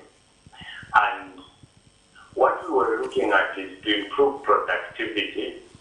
That's basically introduce new varieties that have a shorter gestation period, higher yield per hectare, and then do primary value addition, because the belief, like you said, Mr. Karuka, is that we can only create employment and get our people out of poverty by doing value addition. So we do primary value addition, turning that cassava into cassava meal, cassava flour, cassava starch, and then later on maybe move into secondary value addition. Now there's this biodiesel, ethanol is a big thing now, and because of COVID-19, ethanol is too a big thing, and cassava is a major raw product. But we have now veered out of Kaputa. We are going into Nsama, we are going into Borokoso, and we are going into Kasama, and we want to veer into Mbala eventually to take up that whole cassava belt and try and see how this value chain can be used, not to get only our people in Kaputa out of poverty, but try and see how does it work in the northern belt. And because it's a low-hanging fruit, you don't need fertilizer. Almost every household in northern province grows fertilizer. So I would perhaps would love to meet with you and see how we can tie into the Great Lakes region and what you're talking about Impulungu Hamba and a knowledge center, because noticed also the biggest thing is knowledge with our people. Yes. And when we did the vision casting with our people in our chiefdom, many did not believe that it would be possible to get out of poverty using cassava.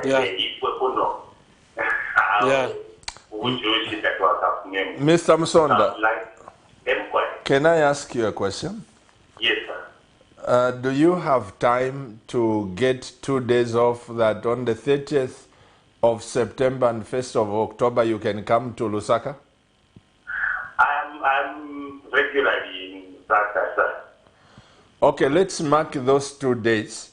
I would like you to meet Mr. Kalaluka and other professors and other people who are coming for this conference, because I believe that people like yourself and others, Mr. Kalaluka, we can change this nation. Yeah. Have you heard what is projecting? Yes, yes. This is a progressive mind. Yeah.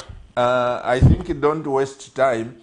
That number on the middle, Mr. Kalaluka, Mr. Musonda, 0962 965 883. Just send me a text. You say, I'm Mr. Musonda from Kaputa, and let's put ourselves together. Yeah. You can even call me after the conference, after this program. You just give me 10, 15 minutes, then call me so that we can chat. I need you. Mr. Kalaluka needs you, and this nation needs you. Thank you, sir. And perhaps the last word to Mr. Kalaluka. I particularly have benefited from your Dutch connections under the Agri-Pro Focus platform. Oh.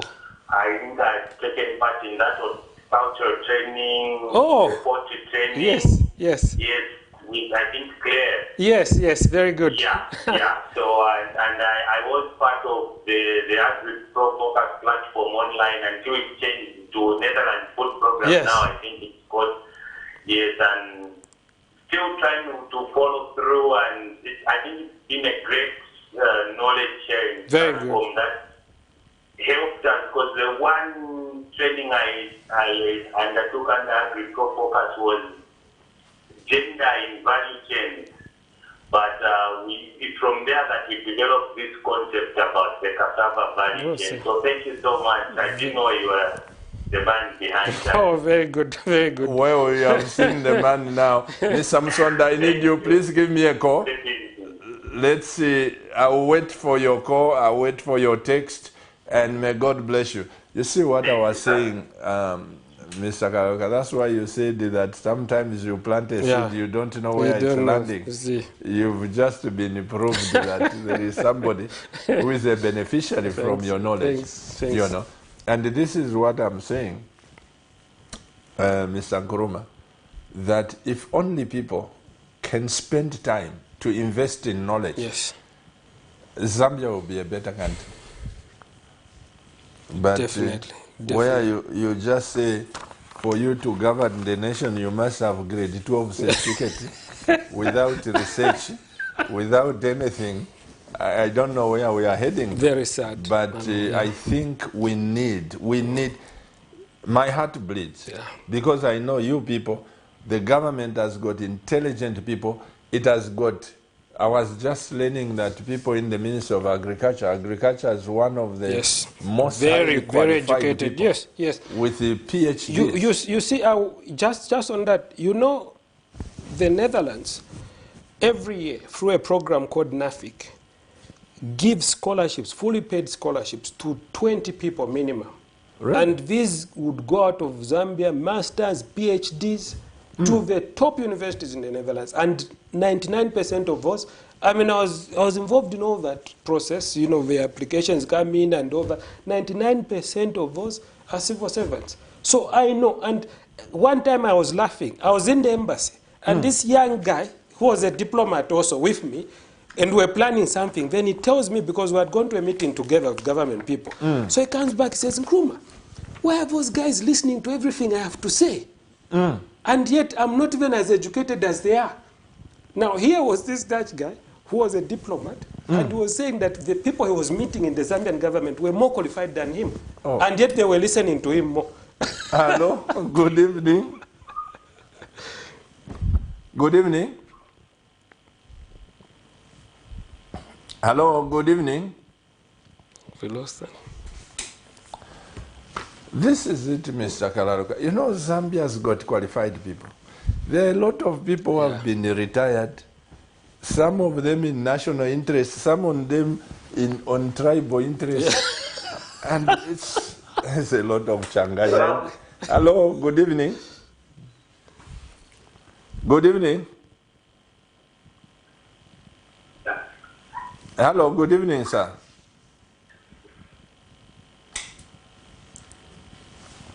I like that, retirement on tribal interest.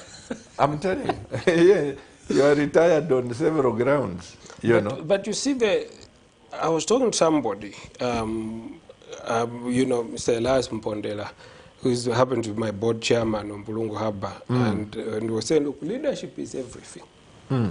Because you see, and with him I told him point blank, I said, you see, I like your leadership style. Now, here's a guy who basically acknowledges that he doesn't know everything. So you give a platform to other people as well to complement you. So the role of leadership sometimes is just to give a platform. Let's pick up this. Hello? Hello? Good evening. Good evening, Pastor Chirwa. Good evening, sir. What's your name and where are you calling us from? I'm just Chintala, calling from Chirwa. You are who? Just Chintala. Derek Chintala. Yeah. The former minister. No. I'm just a regular caller. I'm just a teacher. From where, Mr. Chintala? From Chiluvi Island. Oh. Chiluvi Island. Yes. Please go ahead and contribute. Yes, I just want to encourage you to continue bringing this program. Yes, sir. I think they are quite educative, and they're really putting it to the high. I think switch off the, and don't switch off the TV, but reduce the volume, the feedback, Mr. Chinta. Okay, please go ahead. And you were saying? I'm saying that your programs that you're bringing in, they are helping me a lot in such a way that I'm able to see that I'm progressing from another level. And I'm promising that if things go well, we need to meet in September. So that I am part and parcel of the people to make a change for the nation. Amen. Yes, and I'm very happy for that gentleman, what he's saying. Us Zambians were just good in learning, but we are failing on the practical part. And I see this especially on the teaching side. We are theory is not practical. We are practical because we can't do anything. Because we teach a lot of subjects and we don't see agree with the practical part. That's the part. And this issue of people not getting the knowledge that is needed is also another factor. Because you find the graduates from the University of Zambia or any university, they're even telling them to know how to spray some chemicals in the garden or anything of that nature. So that's why the part that you need also, you and me, to tackle a lot. So that when they graduate, at least they are coming up with something. Yes. Please, may God bless you, please. Thank you. Mr. Chintala, you are a blessing. We will see you in September. We will see you in September. He has brought out nice issues. And I don't know. You see, this is why, Mr. Nkuruma, sometimes I feel like this. I sit down, wanaka fie, you know, wanaka, because like my wife, I'm telling you, my wife likes saying, na musha washkalula, washkalua, abatutu wala nasha. That is one of our favorite sayings, abatutu wala nasha. Because I don't understand, what have we done that as a nation, we have people like you. Do you know that Mpondela recommended you? Elias. Yes, Mpondela said, Pastor, we've got a pool of people. I work with Kalaluka. Please bring him on television. Now look, without Elias Mpondela, the nation would not know that we have a gem in this country. And that's what I was trying to say, looking at him, is one of those people that you look at and say, look, if there are people who can put back their own interests, push other people forward, because they acknowledge that, you know, you need to have a team of people that you work with. That's very commendable, and we need to have more people. That's, for me, is somebody who exemplifies leadership. You know the problem we have also, Mr. Kuruma, in Zambia. Look at footballers. Umuntu aya ku UK nangoya ikala ku Belgium. Taleita kwa vena Zambia wanapo. Kwa vya tilimbi twice and out shine. But Nigerians, you see, then they create a compound. Yes. Vaya nanguma kula baba senda mwanchole butuka sana. What you have more Nigerians there, Zambians, Nanima fashion sakala okoku inevaya ikala. Chikuru mule batamba fie. Not saying boss nadishwa kwa vena Zambia. And I think this is the worst part that we have until we change our mentality, mindset in Zambia. You know, I read a book by Armstrong. You know, he was a very good cyclist, this guy Armstrong, at one time, until they caught him with this doping thing. Yeah. And then he narrated how initially when he started cycling, he failed because, you know, in cycling, they go in a group, maybe 20 of them cycling together. So he would go faster than everybody else. So the others would just leave him until he gets tired and he loses a race. So in the end, what they told him was that to win that race, you have to work as a team. So sometimes you ride in front of a group. Sometimes you go behind and other people are in front of you. So when the wind is blowing, the ones who are in front of you, they are the ones who hit against the wind. So they preserve your energy at the back. Really? And then as you get close to the finish line, they go back and they allow you to go in front. That's how you win. So that was an important lesson he learned about the Tour de France. You know, he won it several times. And it's like those birds, you know, when they fly in the air, when they are migrating, they go in a group. So what happens is that the ones in front, at some point they fall back. The ones behind go in front. So that way they preserve energy, because the ones in front who are facing the wind, they are the ones who take the impact of the wind, which means the ones at the back conserve their energy until the right time they come out. And so winning is a team effort. Until you learn that you can't win on your own by going right in front of people, until you learn that, you cannot succeed. For me, it has taken me a while, but you learn. And people like Mpondela exemplify that. Let's pick up this call. Hello? Hello? Hello. Good evening, sir. Good evening to you, Pastor. What's your name and where you calling us from? My name is Paul Salunana, calling from. You are Paul? I'm Paul Salunana. Salunana. From Mulunga. Oh. Yes, please. Salunana. Please go ahead and contribute to the nation. Pastor, I'm really encouraged with the discussion which is going right now, Come TV. I would like to contribute on the education. Yeah. It's already through Pastor and the type of education that we are undergoing in our country. To me, it's the ancient type of education, it's the colonial type of education. We really need to change the type of education that is in our country. It gives me an experience when I was in school, and when our school curriculum I was given to study, to write an exam, write an essay, who the mother to Shaka was. And today now, I look at that type of essay, how it's able to help me in my life. And because I failed to remember who the mother to Shaka was, then I failed the exam. I never had the chance to go into the university. Then those who got it right, who were able to remember who the mother to Shaka was, went into the university, became professors, became doctors. Pastor, I'm one of the advocates, as I'm hearing from Mr. Kalanuka, on the change for our education curriculum. By profession, I'm a teacher under business studies. I did accountant. I'm also done also entrepreneurship at the bachelor level.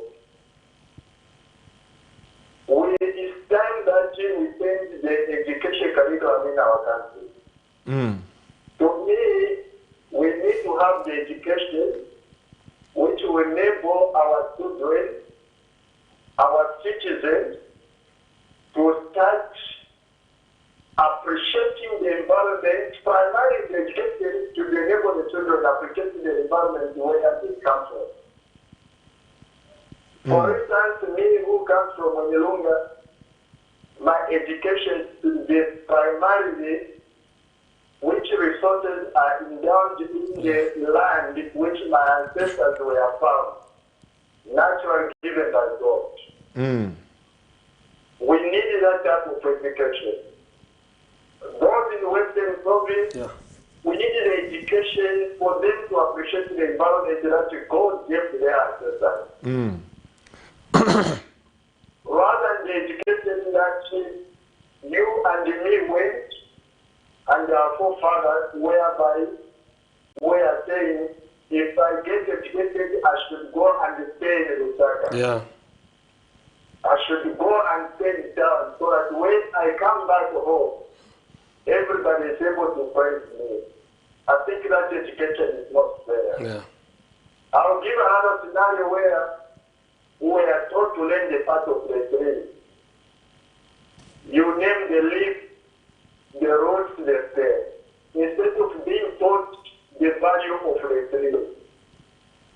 And for instance, like that here in North Province, we've seen the Chinese coming and get the Mukula tree, come and get the rose tree, because then they knew they were taught the value of the tree. Me who was touching the part of the tree, I remain just to look at the environment like that. Yeah. I really appreciate, I like the discussion which is going on. It's my encouragement and my contribution that I wanted to make. Amen. Right now, I'm a lecturer at Soroy College of Education, offering entrepreneurship. Thank you so much. May God bless you and keep it going. Thank you. May the Lord bless you, Mr. Salu Nana. Yeah. Yeah. Mr. Salu Nana. God bless you. May the Lord bless you. Yeah. Have you heard that? Yes. I've been to Mwinilonga, by the way. Beautiful, beautiful. It is, Have you been? The landscape, beautiful. I went to Mwinilunga, I went to Ikelengi, all the way up to the border between Zambia and Angola. Beautiful, Mwinilunga. I mean, you just see, when I saw it, I just thought this place is good for livestock grazing. Of course, the pineapple, those pineapple people. Now, of course, IT is involved there. Before they were involved, I also worked with some of the people there in the pineapple industry. Initially, tried to link them to a Dutch company that was actually interested in sourcing pineapples all the way from Mwinilunga. And now what they were telling me was that, they needed, there are standards and all these things that you have to look at tracing the supply chain. But they were very interested because they were telling me that they needed to be having pineapples basically throughout the year. So what they were doing is that if they source from South America in 1 year, when the season is over, they want to source from another, because their customers want to have pineapples every day. So they wanted to source from different parts of the world. Unfortunately, that thing didn't take off in Mwilunga, but I hope one day you get to a point where your product, it just comes out of there and it's on a plane and it's on we a must market make it, Mr. Kalaluka, because the problem is, and this is one problem, people grow tomato. I have 3 acres, you have 4 acres, and when we grow, Pastor, we can grow, but we have no market. No market. What can 4 hectares do when you are supplying to Holland? People don't know that until we come together as Zambians. If you we aggregate. Yes. Aggregate. And you know what those guys do, which is very important, I've learned, is the standards. Yeah. So they will start right from your seed. What seed? What are you using? Where did you source it from? They want to be able to trace, because consumers now in global markets, they are very particular about where something came from. Did you use child labor? All of those kind of things. Once you've worked on those standards and they've got GAP, they've got all these certifications that you've done, you are good to go, because you'll be having aeroplanes landing, taking your produce on a daily. And that's where you need to go. Those tomatoes you're talking about, Pastor, what you need is to be able then to make the tomato paste, because interestingly that in Zambia we are importing tomato paste from China. Absolutely. China. And because when you turn it into tomato paste, then you can have your this tomato ketchup and stuff like that, because they use that paste. And we were being told that Zambia imports 75,000 tons of fish from China. Yes. And yet we have got fresh water here. And interestingly, when I went to Congo, what I found was that in Congo there were this bream, because you see so this tilapia, they call it tilapia, right? Yeah. In Pulungu, what we have is that mvolo, okay, that buka fish, right? So they want this tilapia. So what did I find? When you go to Congo, you find that they are importing tilapia. Again, it's coming in all the way overseas in frozen containers all the way up to Mpulungu, then going all the way to Congo. We are changing that. Mr. Director, let's have no phone call. Let's have one text after another so that we can cater for those people. I know that we can't exhaust everything. September, you need to come. Pastor Chiluba and Mr. Kalaluka, good evening. Great program, full of knowledge. Indeed, knowledge is power. The way Mr. Kalaluka is articulating issues is awesome. Thank you, Pastor, for Camnet TV. We are being provoked to be responsible citizens who can be ready to contribute to the development of Zambia by being productive. Such knowledge is needed amongst citizens thinking outside the box. What your mind can conceive and your heart can believe it, it can surely be done. This is wonderful. Zambians, let us add value to our great nation.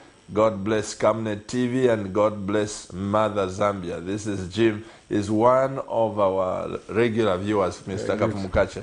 May the Lord bless you. Another text, Mr. Director, one after another.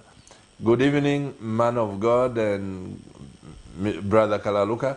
Zambia needs the likes of you, Brother Kalaluka. Kindly partner with the man of God, please. We need more of your knowledge, experience, and wisdom. Zambia needs spirited, fired up men and women to turn around our situation for the better. Right now, we are in a haphazard situation, but it's not too late. May God bless. May God give you courage to soldier on. From Luvinda in Kitwe. Thank you so much, Mr. Luvinda or Madam Luvinda. Good program, Pastor. Agriculture is a way to go. Saudi Arabia at one time asked Zambia to be supplying goat meat for money or fuel. Unfortunately, to date, no avail. Reduce the number of national game parks for goat keeping. This is a very good idea. God bless Camnet. I am whatever. Okay. Hi, Pastor Moses and Mr. Kalaluka. I'm Josphat Chingangu from Solwezi Northwestern Province. I'm enjoying the program, and how I wish if we had a lot of our government leaders, especially those in charge of mines, would have been listening to this educative program. Because if you see how poor roads this province is, you can understand this is what Mr. Kalaluka, I think, Kalumbila, Lumwana and the Kansanshi mines are. And also, you can't believe that we have Solwezi Municipal Council. Our town is always dirty. People just litter anyhow. And personally, I don't see works out of the council. This sounds like Zambia. May God help us. Good evening, man of God and Brother Kalaluka. Thanks for this great program, conversation. So educative. My question is for Mr. Kalaluka. How best are we going to help our brothers and sisters in the village if you open the vocation training in Lusaka? I fully agree that we can change this country by ourselves. Please don't leave that place without recommitting your life to Christ. This is good. God bless you, Brother Johnson Vola. That is Chainda. I think let's end. Okay, this will be the last text. Good evening, Pastor Chiluba. Thank you for the great work you are doing to give direction for the development of Zambia.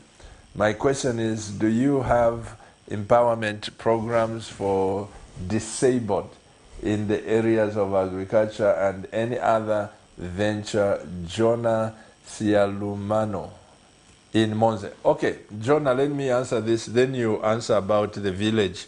How are you going to empower? Jonah, let me say that these conferences that we are hosting, disabled, abled people, whoever, they are free to come.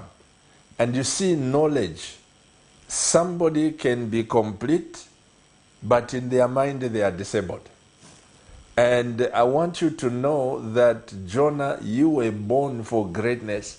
Encourage those people that you think can come for this conference, because this conference, Mr. Kalaluka, I call it a national conference.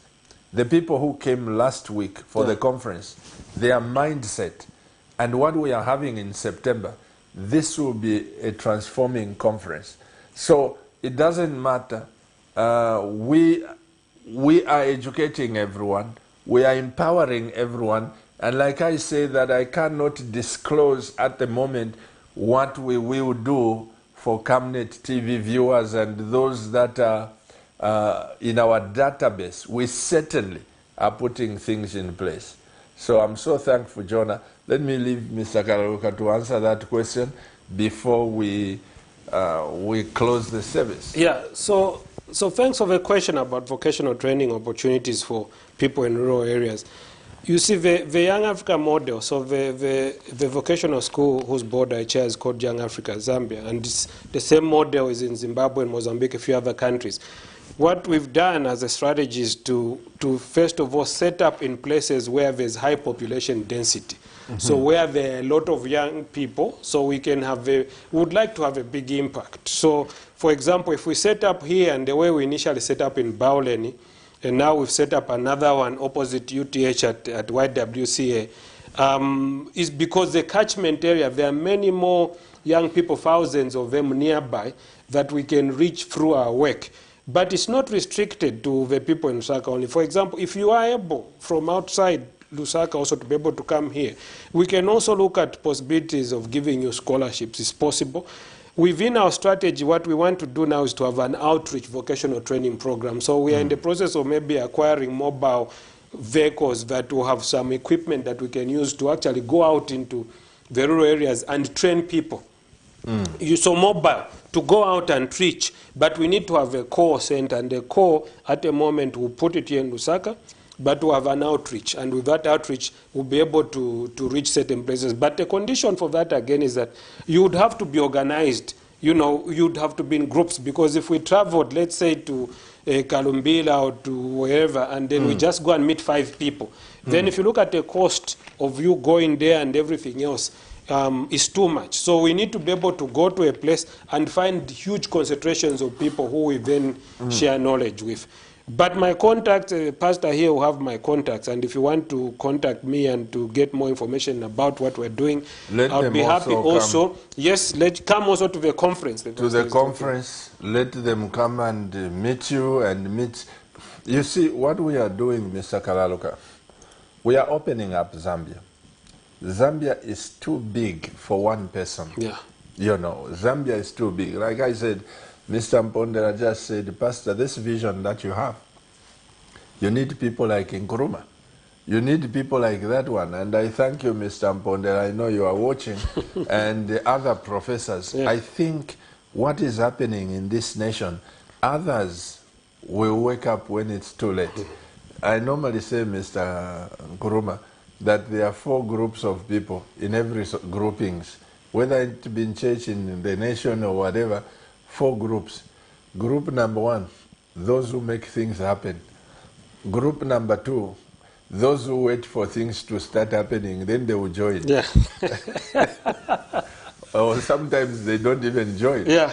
Group number 3 are those who just watch things happening. No action, no nothing, but things are happening. And the dangerous group is group number 4. Those who don't even know what is happening. Yeah. And you have a lot of those. Yeah. I am so grateful. It's just that we have run out of time, Mr. Kalaluka. On behalf of my wife and the church leadership of the Healing Word Ministries, on behalf of the Camnet crew on duty, the able young men, technicians who make these things possible, I want to thank you. Thank you very much. And of course, on behalf of Camnet TV viewers, we are a family. They are watching out there. May the Lord keep you and watch over your lives. I've been your pastor on National Matters with my guest, Mr. Kalaluka. Keep watching Camnet TV. Remember, Camnet TV is not just another channel. Bye-bye. Bye-bye. Thanks.